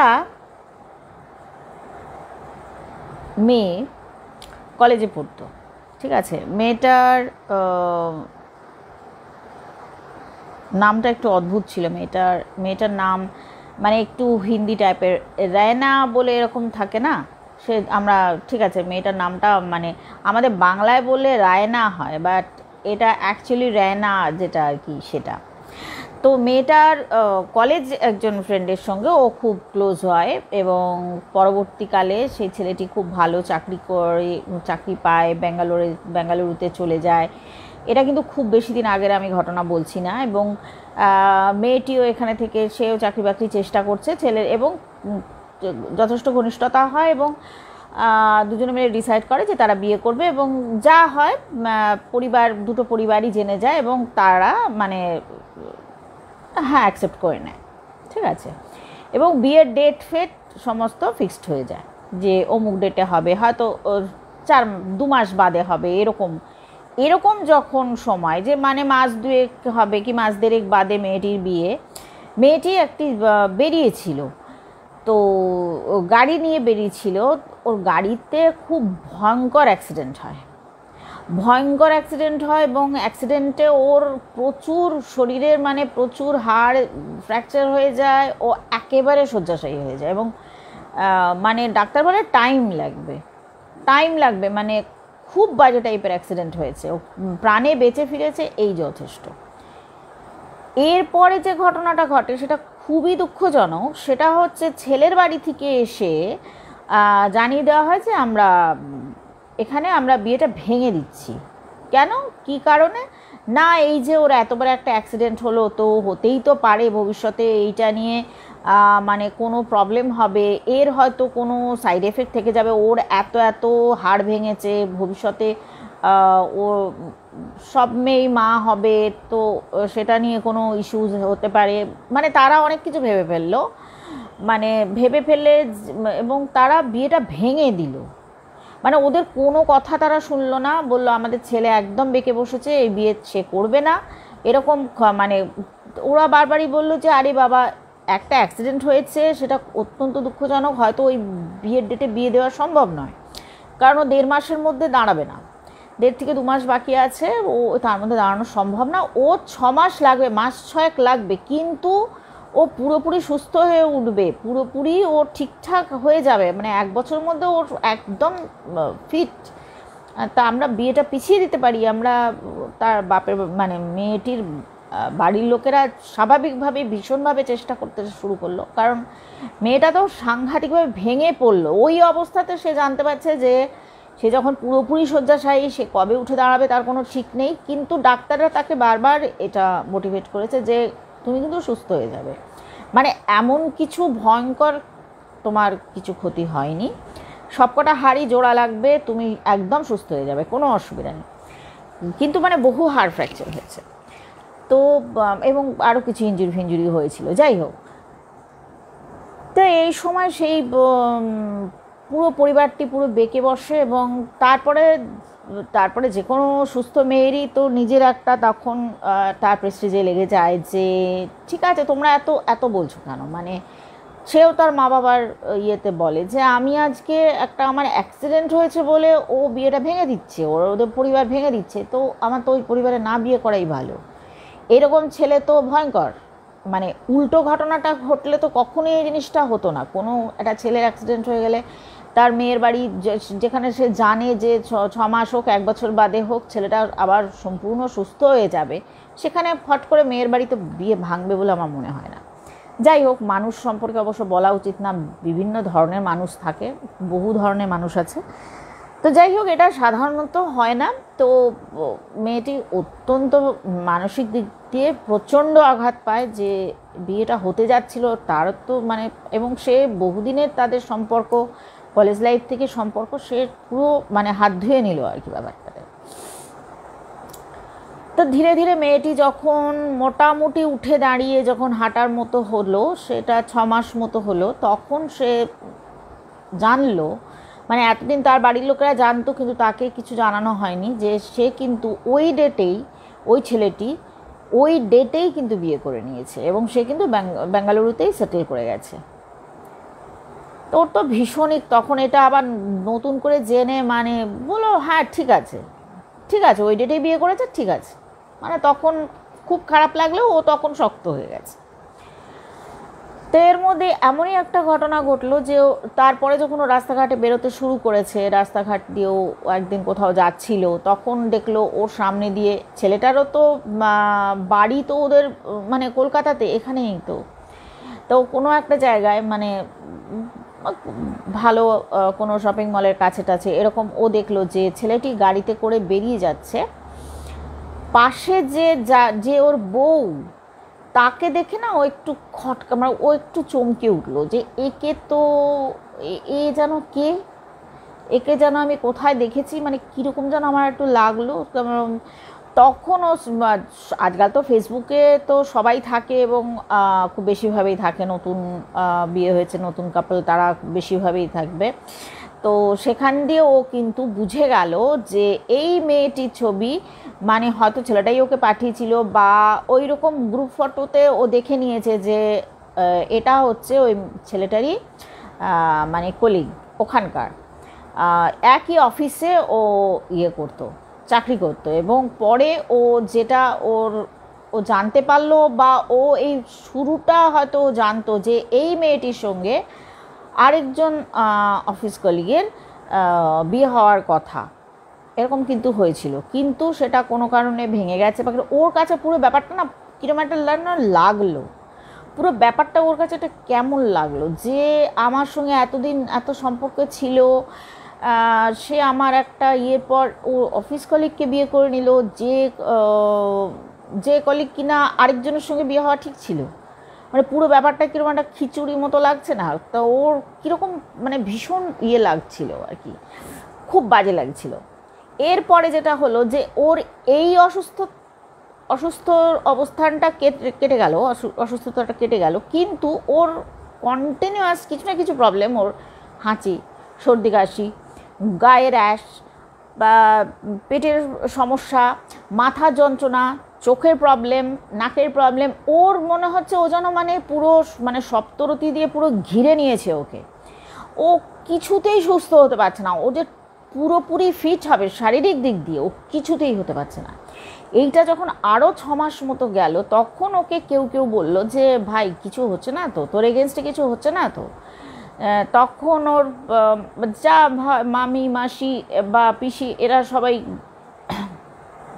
এসে বলতে শুরু করলো যে ব্যাপারটা তো ভালো লাগছে না, এটা কোনো কিছু ওর এগেনস্টে কিছু হচ্ছে কি না একটু খোঁজ খবর নাও, কিছু হচ্ছে বোধ হচ্ছে।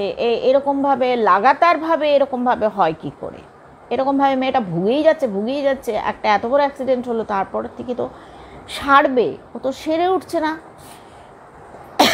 তখন না মেয়েটা আস্তে আস্তে জিনিসগুলো কিন্তু ওরও মনে হচ্ছে যে সত্যি আমি এত সাবধানে থাকছি, এত মানে এত নিয়ম কানুন মেনে আমি চলছি যাতে আমার কিছুতেই শরীরে কোনো প্রবলেম না হয়, কিন্তু আমার যেন একটার পর একটা, মানে সোমবার যদি একটা হয় তো শুক্রবার আরেকটা, আবার পরের মঙ্গলবার যদি এখান থেকে বেরোতে পরের মঙ্গলবার আরেকটা, মানে এইভাবে যেন ওর জন্য পুরো সাজিয়ে রেখেছে যে একটার পর একটা যেন ওকে কেউ ধাক্কা দিয়ে যাচ্ছে।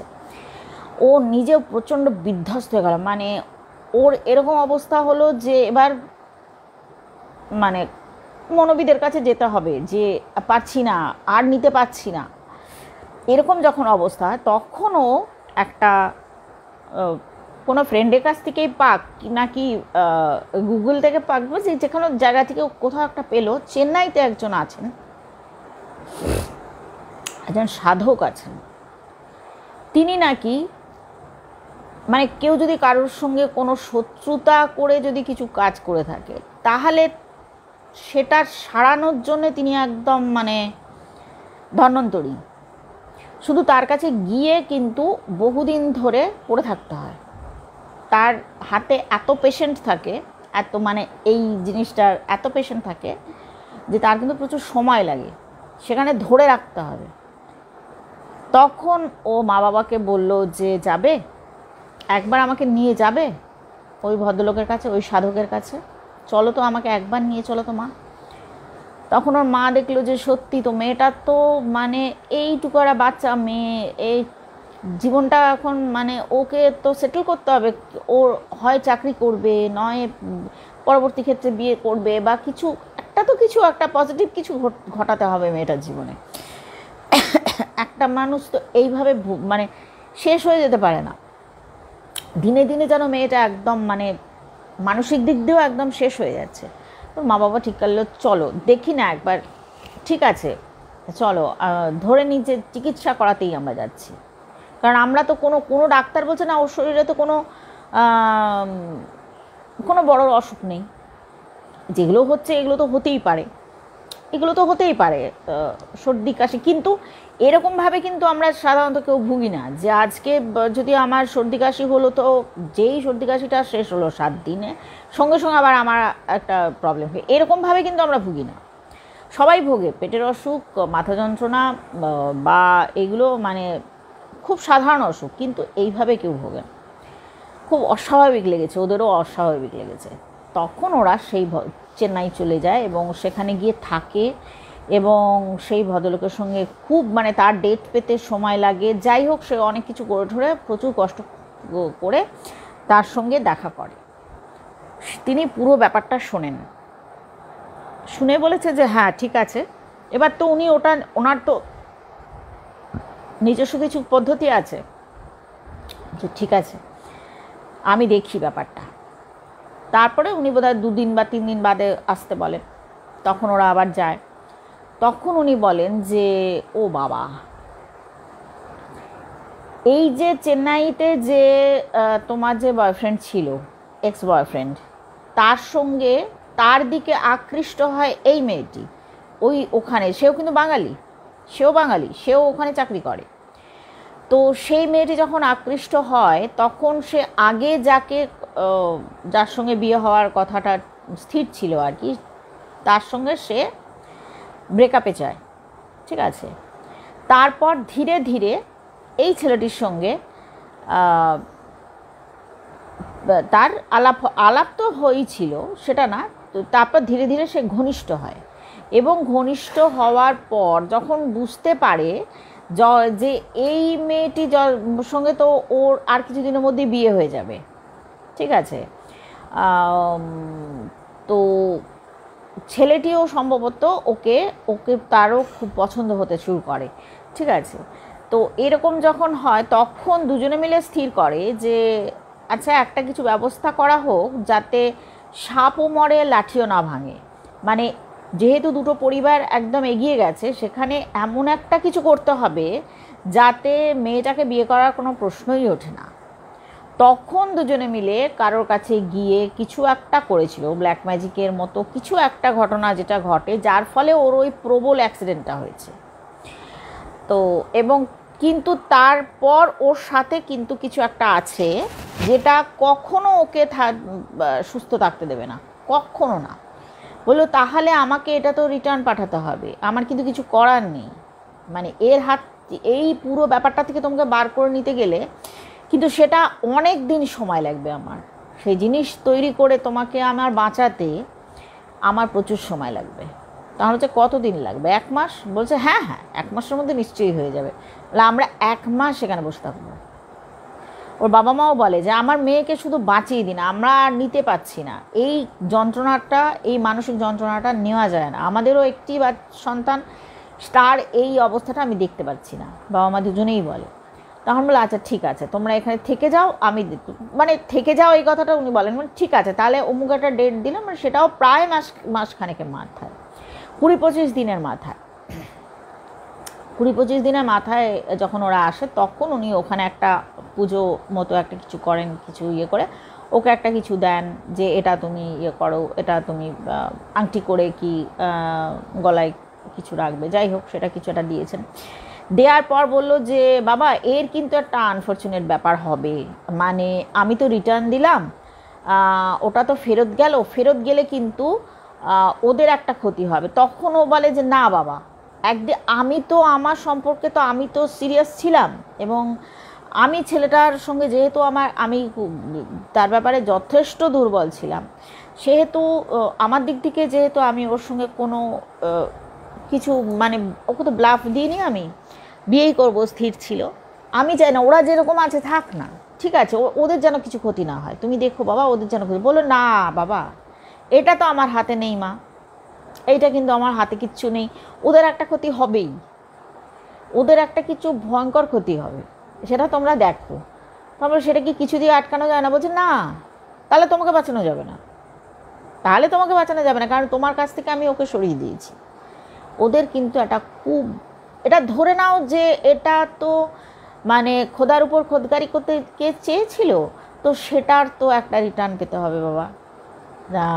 ঈশ্বরের যেটা তোমার যেটা কর্মফল ছিল তার ওপর দিয়ে গেছে, তো সেটাকে তো সরানো হয়েছে, তো তার তো একটুখানি পাপ তো লাগবেই। ও ধরো ওই পাপের ফল কারোর ক্ষতি করতে যাওয়াটাই তো একটা পাপ, তো সেই পাপেরা ও খুব ভালোভাবে বোঝান, তিনি খুব ভালোভাবে যে বাবু আমার কাছে কিন্তু কিছু করার নেই, আমি যে খুব ক্ষতি করার জন্যে আমি কারোর ক্ষতি করতে চাই না, কিন্তু আমার কিছু করার নেই, তোমাকে আমার বাঁচাতেই হতো, নাহলে কিন্তু ও তোমাকে মেরে দিত, তোমাকে ও মেরে ফেলতো।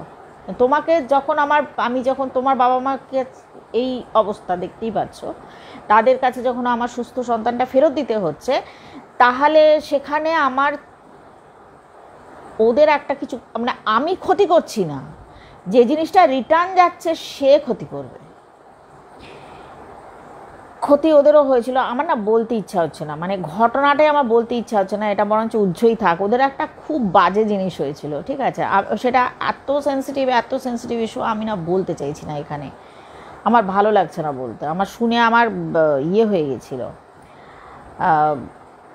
খুব বাজে হয়েছিল এবং বাজেটা ওদের সন্তানের সাথে হয়েছিল। সেজন্য মানে তাদেরও তো সন্তান, আমিও তো একটা মা, আমি মানে ভাবতে পারছি না, মানে আমি জাস্ট নিতে পারিনি, আমি সেজন্য কাউকে বলতেও চাইছি না। সবার সন্তান ভালো, মানে কারোর সন্তানের উপর দিয়ে কিছু ক্ষতি হবে এটা মানে ভাবা যায় না, এটা মারাত্মক। মানে সেই দুটো মানুষ, একজন মা এবং একজন বাবা, তাদের কথা ভাবে আমার ভেতরটা কেঁপে ওঠে যে না এতটা শাস্তি ঈশ্বর কেন দিল, এতটা শাস্তি না দিলেও হতো, সেটা মানে আমি আর বলতে চাইছি না। যাই হোক, মানে একটা জিনিসই এখান থেকে, মানে সে মোরাল অফ দ্য স্টোরি এটাই যে কারোর ক্ষতি করলে সেটার থেকে বোধহয় পার পাওয়া যায় না, মানে কোনো না কোনো সময় সেটা সেই আজকাল যে থিওরিটা এসছে ইউনিভার্স সব কিছুর হিসাব রাখে, আমারও সেটাই বিশ্বাস যে কোথাও একটা তো এটা থেকেই যায় এবং সেটা তো রিটার্ন হবেই। কি দরকার লোকের ক্ষতি করে, মানে এটা সবারই মাথায় রাখা উচিত যে আমরা বহু জিনিস আমাদের নিজেদের ব্যক্তিগত স্বার্থ চরিতার্থ করতে গিয়ে আমরা অনেকের ক্ষতি করে ফেলবো, এইটা যেন কোনো দিন না হয়। তাতে যদি আমাদের একটু কম থাকে তো থাক না, কি আছে, কি আছে, আমাদের সর্বশ্রেষ্ঠ হতে হবে, সব দিক দিয়ে জিতে যেতে হবে, কি দরকার, আমরা তো হারি না হয় একটু, কি আছে।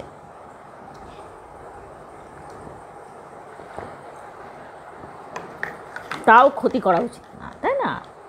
কারণ ওই রিটার্নটার কথা আমি ভাবতে পারি না বাবা, ভয়ঙ্কর লেগেছে আমার, ভয়ঙ্কর লেগেছে, আমি আর বলতে চাই না, মানে সবার মন খারাপ হয়ে যাবে, আমি শুনে বললাম না ঘটনাটা। যাই হোক,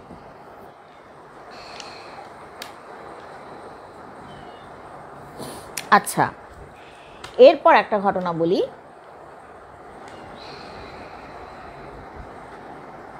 হ্যাঁ, ছেলেটা মানে ভয়ঙ্কর, কারণ সবচেয়ে যেটা বড় কথা যে এতদিনের একটা সম্পর্কে যে লয়াল থাকতে পারলো না, ওই মেয়েটি বা তাকে বিশ্বাস করে কি করে বাবা, আমিও এটাও ভেবে পাই না যে যাকে বিয়ে করবে বলে তার মানে সবাই সব জেনে গেছে, কার্ড চাপা হয়ে গেছে, হেনো তেনো, আর 1.5 মাস বাদে বিয়ে, সেখান থেকে সে রিটার্ন হয়ে বেরিয়ে চলে আসছে, যে এবং সেটা হচ্ছে এইরকম একটা কারণে। যাই হোক, সেই ছেলেটিকে বিশ্বাস করাটাও খুব কিন্তু কঠিন হয়ে গেল। যাই হোক, মেয়েটা তো দেখা গেলো আরও পাজি। যাই হোক, ভালোই রতনে রতন চেনে আর কি।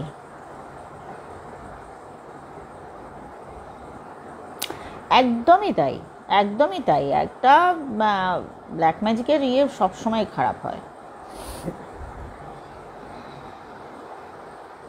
আচ্ছা, এরপর আমি যে ঘটনাটা বলবো সেটা, এটা তোমাদের কেমন লাগলো সেটা একটু জানিও।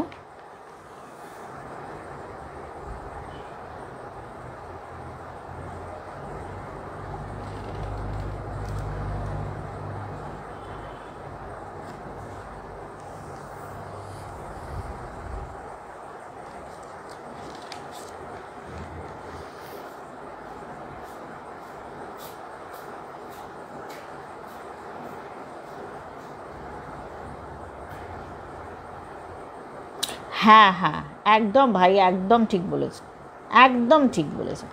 ক্ষতিটা করলো কেন? বলতেই পারতো যে না ভাই আমি তোমায় বিয়ে করতে পারবো না, পরিষ্কার কথা, আমি তোমায় বিয়ে করতে পারবো না, এইরকম করার তো কোনো মানে, এর ক্ষতিটা করার কি দরকার ছিল?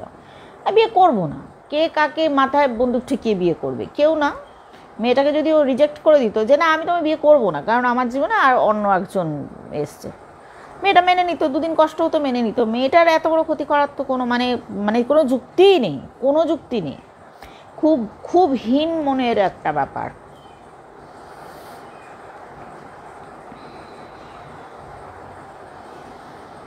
হ্যাঁ, একদম একদম একদম তাই। হ্যাঁ, শম্পা মুখার্জি একদম ঠিক বলেছেন যে অন্যের ক্ষতি করতে গেলে সেই কবরে নিজের, অন্যের জন্য কবর খুললে সেই কবরে নিজের পাটাই আগে পড়ে, একদমই তাই। আসলে আমরা একদমই তাই, একদমই তাই বলি, আমরা কিছু মানুষ এটা বিশ্বাস করি, কিছু মানুষ তো বিশ্বাস করে না, না হলে এতগুলো অপরাধ কেন ঘটে? অপরাধ তো ঘটে। আচ্ছা, এরপরে যে ঘটনাটা বলবো,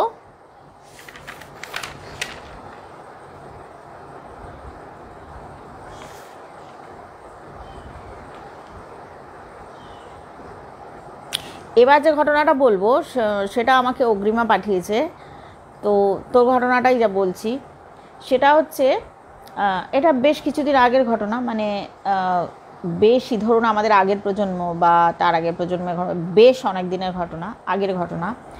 সেটা হচ্ছে একটা ভদ্রলোকের 3 ছেলে, তারপর একটি মেয়ে হয়। মেয়েটি মানে বলতে খারাপ লাগে, খুবই মানে সে খারাপ দেখতে বা কিছু এই কথাটা কখনোই বলছি না, সে না খুব সাধারণ দেখতে, মানে তার বাড়ির বাকি লোকেদের তুলনায় সে খুব সাধারণ, অতি সাধারণ তার চেহারা। তার ফলে কি হয়, বিশেষ করে তখনকার দিনে এগুলো তো মানুষের ভীষণ একটা ব্যাপার ছিল, বা সবাই মিলে দেখা যেত দুশ্চিন্তাগ্রস্ত হয়ে গেল, ওর কি করে বিয়ে হবে, ওর কি হবে, এই জিনিসটা তো ভীষণ থাকে। তো তার বাবা মাও যে কেন এই জিনিসটা করেছিলেন আমি সেটাও জানি না, যে তার বাবা মা তার 3 ছেলেকে নিয়ে তাদের পড়াশোনার উন্নতির জন্য তাদেরকে নিয়ে শহরে চলে যায়, ঠাকুমা এবং জয়েন্ট ফ্যামিলিতে এটা রেখে দিয়ে যায়, মানে মেয়েকে রেখে দিয়ে যায়। তো এরকম যখন হয় আর কি, যে মেয়ে ঠাকুমার কাছেই বড় হতে থাকে। দেখো, মা বাবা সামনে থাকা এক জিনিস আর মা বাবার দূরে চলে যাওয়া একদম আলাদা জিনিস, ঠিক আছে? মা যেটা বা বাবা যেটা সামনে দাঁড়িয়ে ফিল করতে পারে, ঠাকুমা হয়তো সেই জিনিসটা মানে বুঝতে তার সময় লাগবে। তো ঠাকুমা প্রচণ্ডভাবে তাকে প্রোটেক্ট করতেন, কিন্তু ওর যে বড় কাকিমা বা ওর যে ছোটো কাকিমা, তারা না ওকে একদমই পছন্দ করতো না, একদমই পছন্দ করতো না, এবং ভীষণ আজে বাজে কথা বলতো। তো ও পড়াশোনা করতো, এর মধ্যে হলো কি, ও না, আগে যেটা বলি সেটা হচ্ছে ওর ঠাকুমা আবার খুব শৌখিন মানুষ ছিলেন। তিনি বেশ সন্ধ্যেবেলা হলেই বেশ একটা নিজের আয়না নিয়ে গুছিয়ে বসতেন, পরিপাটি করে চুল বাঁধতেন, তাও স্নোঠো মাখতেন বাড়িতে, মানে গায়ে সুগন্ধি পাউডার ঢালতে ভালোবাসতেন, সুগন্ধি সাবান তার জন্য আনতে হতো। তিনি মানে খুব খুব শৌখিন ছিলেন, এবং সেটা তার ঠাকুরদা খুব ভালোভাবে, মানে তিনিও ব্যাপারটা মেনে নিয়েছিলেন, এবং তিনি তো নিশ্চয়ই জিনিসগুলো যোগান দিতেন। তখন তো তার ঠাকুমার পক্ষে গিয়ে বাইরে গিয়ে তারা কিনে আনতেন না। তো আর তার একটা আয়না ছিল, যে আয়নাটার মানে চারপাশটা আবার ভীষণ সুন্দর কারুকার্য করা। তো সেই যে আয়নাটা ওর ঠাকুমা যখন মানে আরেকটু বয়স বাড়ে, তখন ওকে বলেছিল যে আমি যখন মারা যাব তখন তুমি এই আয়নাটা তোমার কাছে রাখবে, মেয়েটিকে বলেছিল। আমি বলেছিল আচ্ছা ঠিক আছে। এরপর যেটা হলো যে ওর ঠাকুমার একদিন বয়স হলো, তিনিও মারা গেলেন। তখন কিন্তু ও বড় হয়েছে, বেশ কিছুটা বড় হয়েছে। তো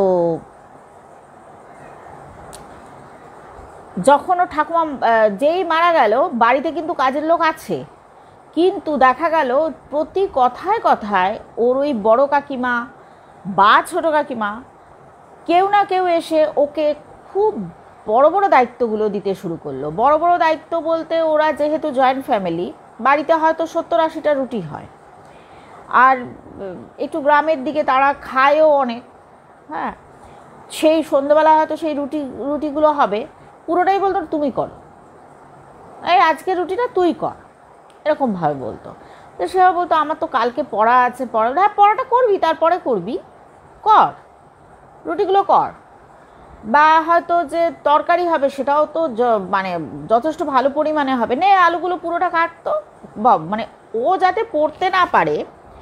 কিছু মানুষ থাকে তো এরকম, মানে কি দরকার বাবা, মা মারা গেছে তাকে হেল্প করো না, কোনো মানে কি বলবো, সংবেদনশীল হওয়াটা ভীষণ জরুরি। মানুষের সংবেদনশীলতাটা সবচেয়ে বড় গুণ হওয়া উচিত।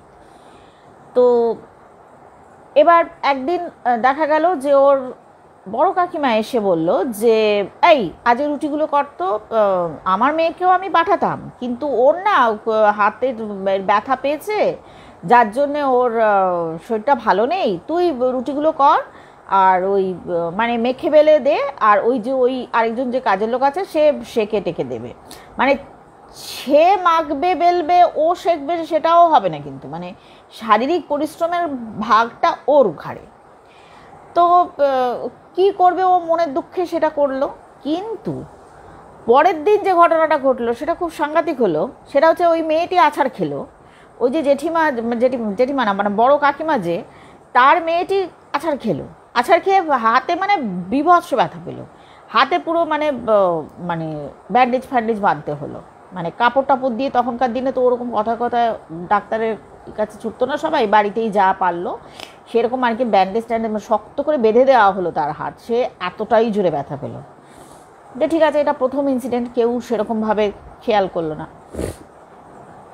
তারপরে একদিন ওর সেদিনকে মানে পরের দিন পরীক্ষা ছিল, তো তখনকার দিনে ওরকম মানে ওই হ্যারিকেন জ্বালিয়ে বা ওই ধরনের জিনিস জ্বালিয়ে সব পড়তে বসতো আর কি, পড়তে বসেছিল। তখনও ছোটো কাকিমা এসে বললো, এই ওর তো মানে এই আমার মেয়ে পড়বে, ওই হ্যারিকেনটাও লাগবে, তো যা গিয়ে তো আরেকটা কি একটা বেশ বড়সড় একটা কি একটা কাজ দিয়ে দিয়েছিল। হ্যাঁ, তখন পরে না আমার ছেলের কি একটা আছে বলে ঠলে সে আবার উফ বাবা ভয়ঙ্কর করছে। দরজা জানলা যেহেতু এই পাশের বন্ধ, এক একজন করে ধমাস ধমাস করে আওয়াজ করছে। যাই হোক, খুব দুষ্টু হয়ে গেছো। আচ্ছা, তারপরে যেটা হলো যে পরের দিন দেখা গেল যে যে ছেলের জন্য ওরকম মানে ওকে দিয়ে ওই কাজটা, ওর কাছ থেকে পড়ার হ্যারিকেনটা নিয়ে নেওয়া হলো, তার ছেলের পড়াশোনা হবে, আমরা সেই ছেলে আবার দাঁড়াম করে পড়ে গেল, সেও পড়ে গেল, পড়ে গিয়ে পায়ে খুব জোর চোট পেয়ে গেল।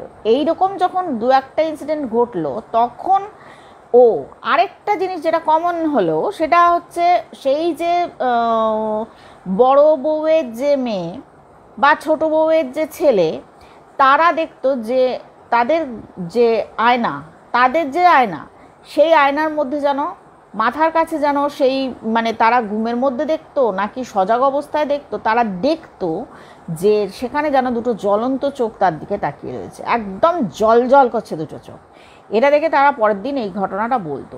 এই রকম যখন দু একটা ইনসিডেন্ট যখন ঘটে গেল যে ওকে যে যা কাজ বলছে, যেটা যখন ওর পড়াশোনাতে বাধা দিচ্ছে বা এই ধরনের ওকে দিয়ে খুব বাজে পরিশ্রমের কাজ করানো হচ্ছে, যে করছে বা যারা করছে তাদের কিন্তু একটা করে ক্ষতি হতে শুরু করলো। তখন ওই বাড়ির দুই বউ কিন্তু বুঝে গেছে যে এ রে, এটা কিন্তু ভালো হচ্ছে না।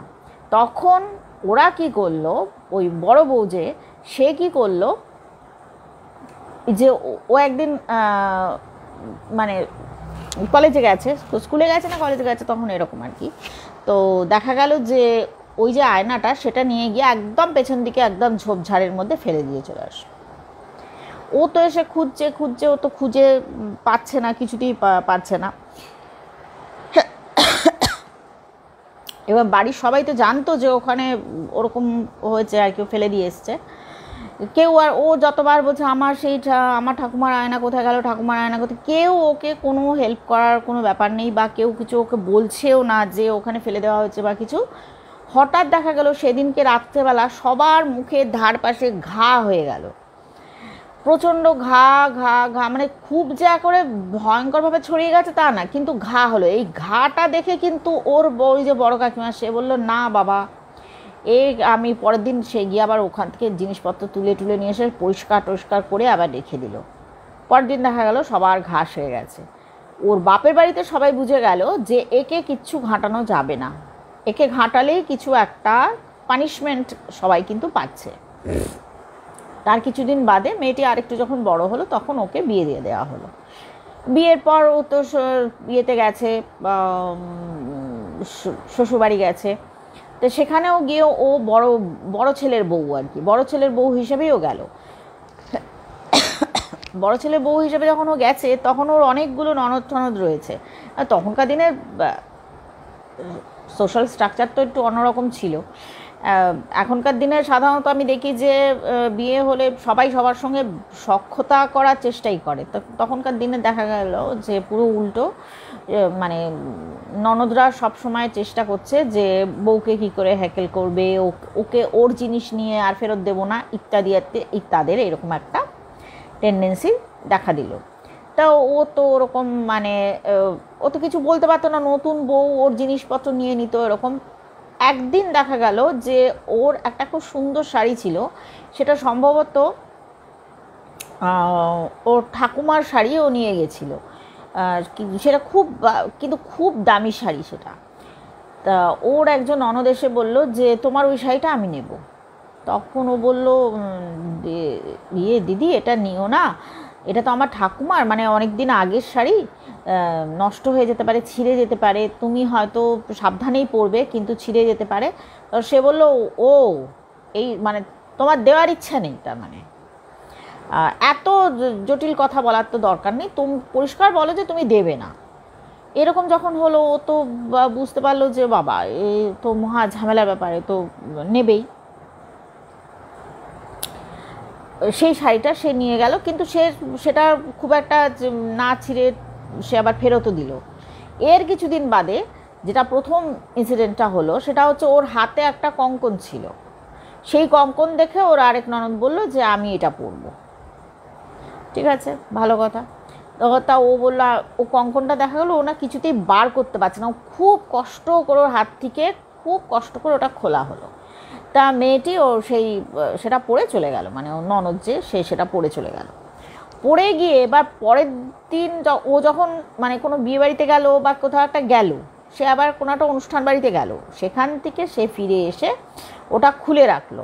খুলে রেখে যখন রাত্রেবেলা সে শুলো, ওর হাতে যে কোথায় কাচের চুড়ি ছিল আর এমনি চুড়ি ছিল, সেইগুলো ঘুমের মধ্যে দেখা গেলো ওর হাতের মধ্যে মানে ভেঙে ফুটে ফুটে গেছে ওর হাতের মধ্যে। মানে তার হাত নিয়ে সে প্রচুর ভুগলো। এইরকম ওর কাছ থেকে যে যা চাইতো এবং সে মানে যেটা ওর একদম ইচ্ছা নয় সেই জিনিসটা যদি ওকে দিতে হতো, যে নিত তার কিন্তু অবস্থা একদম খুব খারাপ হয়ে গিয়েছিল। ওদের বাড়িতেও কিন্তু ওরা নোটিস করলো যে বাবা এর কাছ থেকে কিছু চাস না, এর কাছ থেকে কিছু চাইলেই দেখা যাচ্ছে কিছু একটা গন্ডগোল হচ্ছে। এর কিছুদিন বাদে ওর মা আসেন, মা বাবা দুজনেই ওর সঙ্গে দেখা করতে আসেন। তারা তো অনেক দূরে শহরে থাকে, তারা দেখা করতে আসেন। মা ওকে দেখে না পুরো চমকেরভাবে তাকিয়ে রয়েছে, কারণ ওর ঠাকুমা অল্প বয়সে, সেটা হতেই পারে ঠাকুমা নাতনির মধ্যে চেহারার মিল তো থাকতেই পারে, সেটা একই জিন, কিন্তু মানে ওর মার যেটা মনে হলো যে ওর সামনে যেন শাশুড়ি দাঁড়িয়ে রয়েছে।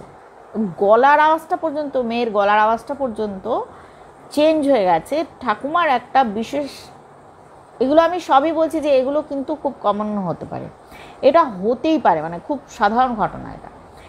কিন্তু ওর মা যেটা ফিল করলো যে আমার সামনে যে দাঁড়িয়ে আছে সে আমার মেয়ে নয়, সে আমার শাশুড়ি। ঠিক সেরকমভাবে তার কথাবার্তা, মানে মেয়েকে যদিও সে দিনের পর দিন দেখে বড় করেনি, কিন্তু তাহলেও নিজের মেয়েকে চিনতে তো তার অসুবিধা হওয়ার কোনো কথা নয়। আর সমস্ত অকেশনে তো সে আসতো এবং তাদের দেখা হতো, বা ও মাঝে মাঝে গিয়ে তার বাড়িতে থাকতো, মায়ের কাছে যেত টেতো, এগুলো তো সবই হয়েছে। তো সেখানে ওর মা যেন মেয়েকে নতুনভাবে আবিষ্কার করলো যে এ কি আমার মেয়ে, এটা কি আমার সামনে আমার মেয়ে দাঁড়িয়ে আছে। মনে হচ্ছে যেন ওর চরিত্রটা ছাপিয়ে ও নিজের শাশুড়িকে দেখতে পাচ্ছে। ঠিক সেই রকম রাশভারী কথাবার্তা এবং সেই রকম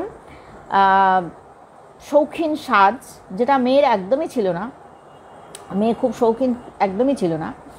সেই পাট ভাঙা শাড়ি, সেই রকম বেশ বড় করে সিঁদুরের টিপ সুন্দর করে একদম পেতে, সেই কী সব কাটফাট ছিল আর কি তখনকার দিনে, সেই সমস্ত করে ঠোরে চুল একদম খোপা বাঁধা শাড়ি, একদম পাট ভাঙা, মানে কি একেবারে মনে হচ্ছে সদ্য কিনে এনেছে শাড়িটা, সেই রকম গায়ের মধ্যে বেশ সুন্দর সুগন্ধ ঢালা।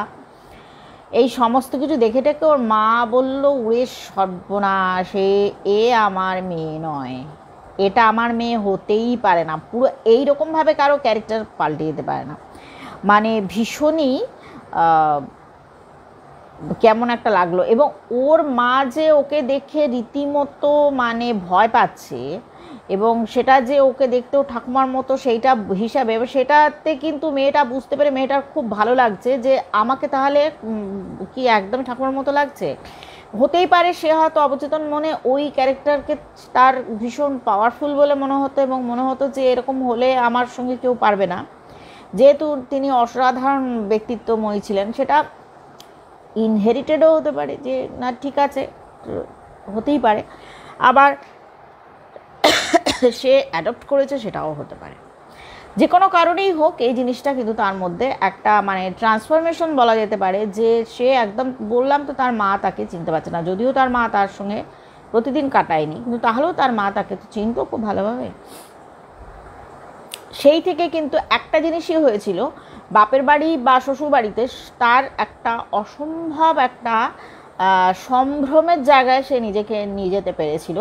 তবে তার জীবনের যেটা একটা মানে অবশ্যকরণীয় কর্তব্য, সে হচ্ছে ওই আয়নাটি নিয়ে সে বসতো এবং সে প্রায় ঘণ্টাখানেক ধরে নিজেকে পরিপাটি করে সাজিয়ে তুলত। তো এই ঘটনাটাকে দুভাবেই বলা যেতে পারে, কিন্তু এবং বাপের বাড়ি এবং শ্বশুরবাড়ি দুজনেই দুটো বাড়ি জেনে গিয়েছিল যে একে ঘাঁটানো যাবে না, ঘাঁটালেই তার পরের দিন তার কিছু হবে, সে শারীরিক দিক দিয়ে সে একটা শাস্তি পাবে, সে অসুস্থ হবে, সে যে কোনোভাবে সে একটা অসুস্থ হবে। এই ঘটনাটা তো মানুষের পাওয়ারে থাকে না, একজন মানুষ তো এটা করতে পারে না। সেখানে কিন্তু আমরা একটা অন্য একটা কিছুর উপস্থিতি আমরা বুঝতে পারি আর কি, পারছি শুনে।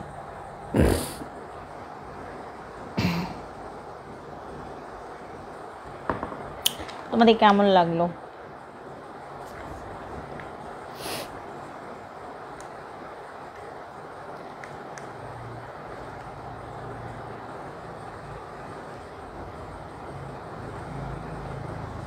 আমার এটাতে এখনও অবধি কোনো আমি কিচ্ছু দেখতে পাচ্ছি না, আমার আরেকটা ফোনে সাপোর্ট লাগছে।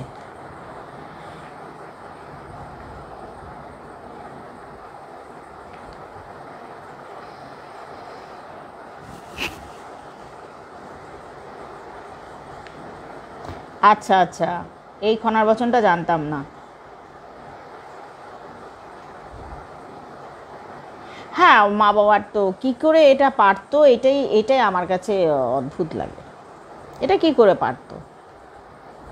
কী রকম রে বাবা, নিজের সন্তানকে ওরকমভাবে করা যায় না, তা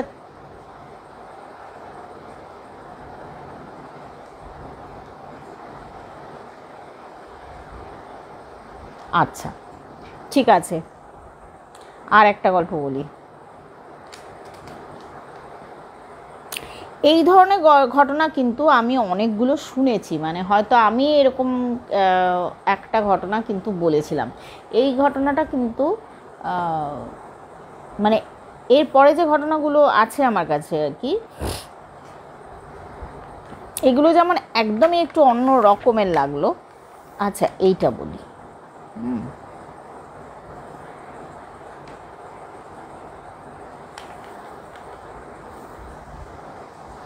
এইটা বলি,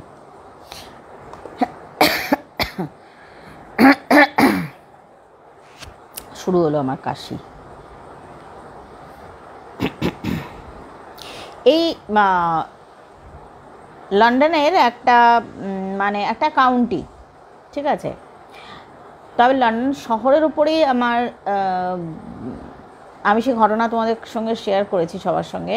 সেটা হচ্ছে যে আমার ভাই থাকতো, পিস্তুত ভাই এবং তার স্ত্রী, ওরা যে বাড়িটাতে ছিল সেখানে কিন্তু আমি ঘটনাটা বলেছি তোমার অনেক দিন আগে বলেছি, বছর দেড়েক আগে বলেছি, তোমাদের মনে আছে কিনা আমি জানি না। যে সেটা হচ্ছে যে আমার যে ল্যান্ডলর্ড সে ওপরে থাকতো, তো তারা হয়তো কোথাও গেছে, ঠিক আছে, বাড়িটা ফাঁকা। এবার নিচে আমার ভাই যখন ফিরে ও শুনছে যে ওপরে প্রেশার কুকার সেটা সিটি পড়েই যাচ্ছে। তা কী রান্না হচ্ছে এরকম 10, 12, 20, 25টা এরকমভাবে সিটি হচ্ছে, তখন খুব মানে তখন একটা বিরক্ত লাগে না মানুষের, খুব একটা দেখবে তখন কোনো কারণ নেই কিন্তু আমরা ইরিটেটেড হয়ে যাই যে বাবা এ কী হচ্ছে, যে জিনিসটা আমরা বুঝতে পারছি না যে কেন হচ্ছে, তখন দেখবে নিজেদের মধ্যে একটা রাগের সৃষ্টি হয়। তখন সে তার ওয়াইফকে বলেছে, কী রে বাবা কী রান্না করছে ওরা, শোঁ করে, তখন বলছে চুপ করে থাকো, ওপরে কেউ নেই। কি বলছে? হ্যাঁ ওপরে কেউ নেই, শুধু প্রেশার কুকারে সিটি হয়ে যাচ্ছে, ওপরে কেউ নেই। বলছে আমি বলছি তো ওপরে কেউ নেই। ওই যিনি ল্যান্ডলর্ড বা ল্যান্ডলেডি যারা তারা বেরিয়ে গেছে। এখন এই সময় এই আওয়াজটা খুব হয়, কোনো এটা হয়। আমার ভাই বলছে পাগল না কি রে বাবা, কি হয়েছে, কি উল্টো পাল্টা বলছো, আমাকে ভয় দেখাচ্ছ তুমি, আমি ভয় পাবো না বলে ও সোজা একদম ওই পাশের গেট খুলে ও সোজা উপরে উঠে গেছে। ওমা উপরে উঠে গেলে সর্বনাশ, পুরোপুরি পুরো পুরো ইয়ের মধ্যে কেউ নেই, ওই যা মানে দোতলায় কেউ নেই, মানে পুরোটাই আন্ডার লক অ্যান্ড কি আর কি। ও তো পুরো নিচে নেমে এসে তখন বউ বলছে আমি তো বলেছিলাম যে কেউ নেই, বা এরকমও দেখেছে যে ও হয়তো কাজ করছে, দুজনেরই হয়তো ওয়ার্ক ফ্রম হোম, তখন শুনছে যে ওর মিসেস বলছে আমার আমার ভাল লাগছে না, এই আওয়াজগুলো বন্ধ হোক, আর ভাল লাগছে না, কি হচ্ছে কি, এই আওয়াজগুলো কেন হচ্ছে, বললো একবার বাংলা, তারপর পুরো ইংলিশে বলতে শুরু করলো যে আর ভাল লাগছে না, এই আওয়াজগুলো বন্ধ হলেই ভালো হয়। তখন ও সেই ঘরে গিয়ে শুনছে যে ওপরে পুরো দরজা মানে চেয়ার টানা, সিলিন্ডার টানা এরকম, কিন্তু ও খুব ভালোভাবে জানতো তখন ও উপরে কেউ থাকে না। তো এই রকম ঘটনা কিন্তু ওদের ওখানে আমি যেটা শুনেছিলাম যে এরকম বহু ঘটনা ঘটে, এই ঘটনাটা আমি বলেছিলাম তোমাদের সঙ্গে শেয়ার করেছিলাম। তো এইরকম কিন্তু বহু ঘটনা মানে ওখানে ঘটে। তো আমি এখন যে ঘটনাটা বলবো সেখানে তারাও স্বামী স্ত্রী এবং তারাও বাঙালি। তো মানে হাজব্যান্ড ওখানে চাকরি করে, বউটি বিয়ের পর গেছে, তখনও ওদের কাছে যে প্রচুর জিনিস সেরকম কিন্তু না, ওরা মানে নতুন সংসার পেতেছে, তার ফলে ওদের বেশি কিছু নেই, ওরা একতলা বাড়ি মানে গ্রাউন্ড ফ্লোরটা ওরা নিয়েছে, দোতলাটা কিন্তু ফাঁকা, দোতলায় কেউ থাকে না।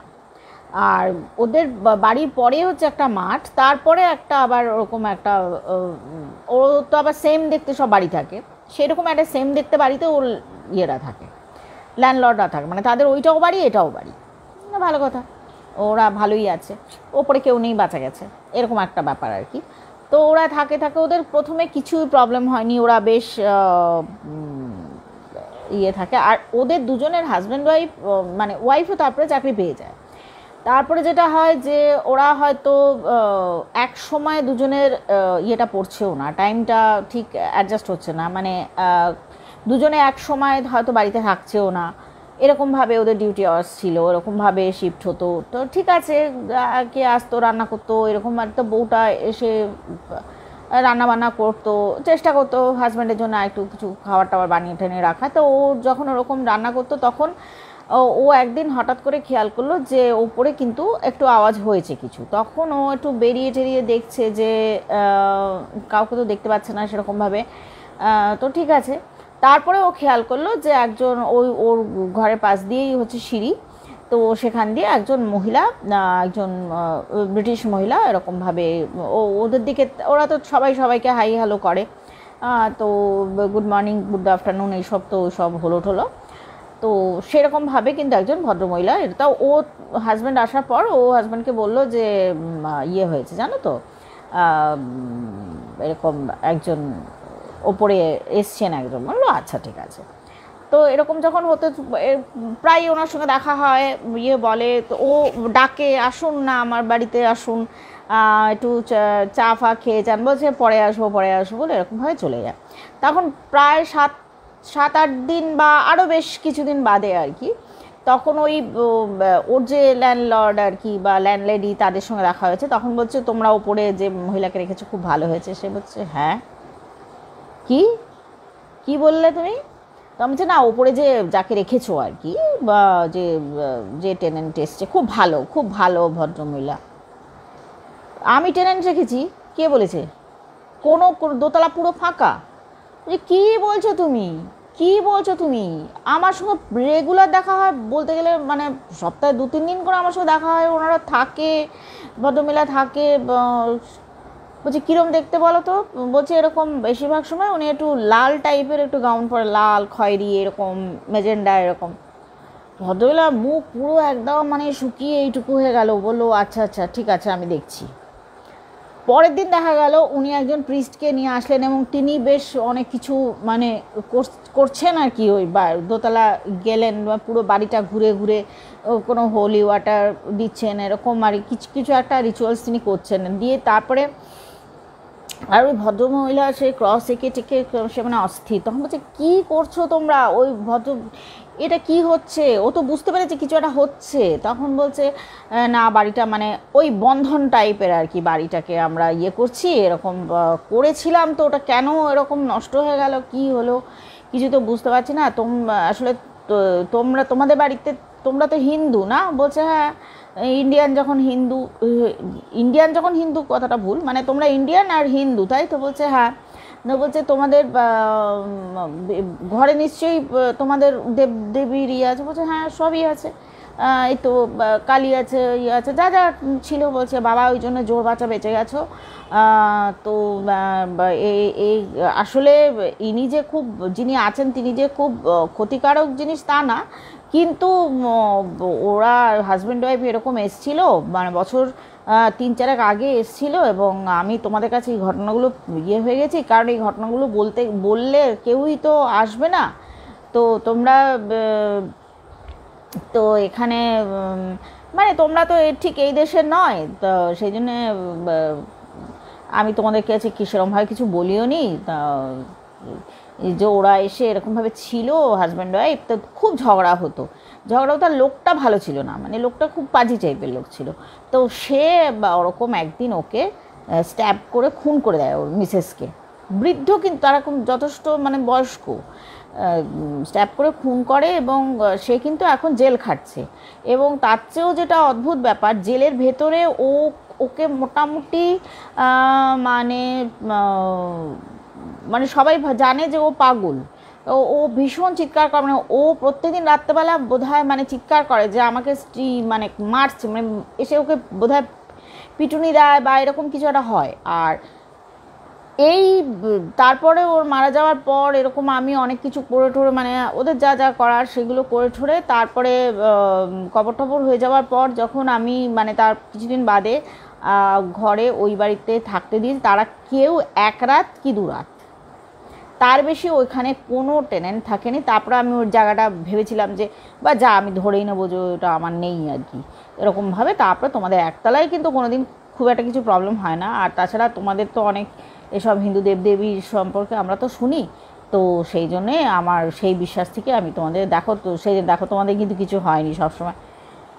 মেয়েটি ঘরের মধ্যে ঢোকে নিজের হাজব্যান্ডকে বলে যা যেখানে আছে তুমি ইয়ে করো, আমাদের এমন কিছু আর খুব বেশি কিছু নেই, আমি আজকে রাত্রে কোনো বন্ধুর বাড়িতে থাকবো বা আমি হোটেলে গিয়ে থাকবো, ওই মহিলাকে আমি মানে 3-4 হাতের ডিস্টেন্সে আমার সঙ্গে এরকমভাবে কথা হয়েছে, ওই মহিলা নাকি বলছে উনি জীবিত নন উনি মৃত, আমি এই বাড়িতে 1 সেকেন্ডও থাকবো না, পরিষ্কার কথা, উনি ভালো সোল খারাপ সোল আমার জানার কোনো দরকার নেই, আমি ওনাকে দেখেছি, আমি ওনার সঙ্গে রেগুলার বেসিসে কথা বলেছি, যে যাই হোক মানে ওই যা উইশ করা ওই রকম, বা আমি তাকে ডেকেওছি বা ঘরে যে তুমি এসো আমার সঙ্গে 1 কাপ চা খেয়ে যাও, এরকমভাবে যা যা যেরকমভাবে ইন্ডিয়ানরা যা যেরকম বলে, তো সেরকমভাবে তা উনি বলেছেন না আমি আজকে খুব বিজি আছে, আমি নিশ্চয়ই একদিন আসবো, এই কথা পর্যন্ত বলে গেছে।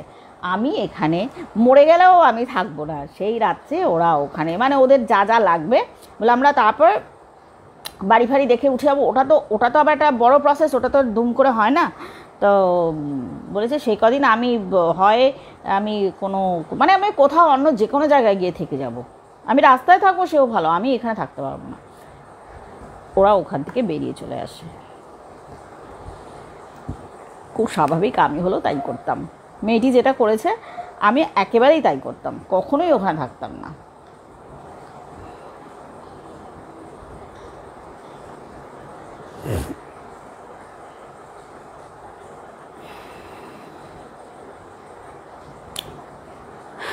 ঠিক আছে, এ পর্যন্তই থাক, আজকেও আমার অনেকগুলো ছিল কিন্তু আমি আর পেরে উঠছি না, সারাদিন স্কুল করে আর আমার কাছে আর এনার্জি নেই।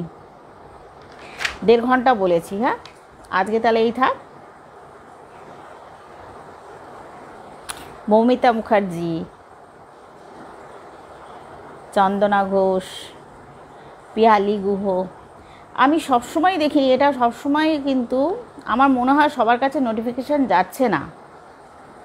Thank you Arijit Majumdar, thank you. আজ তাহলে এই থাক, হ্যাঁ রাত্রি বাবা 11:35 বাজে।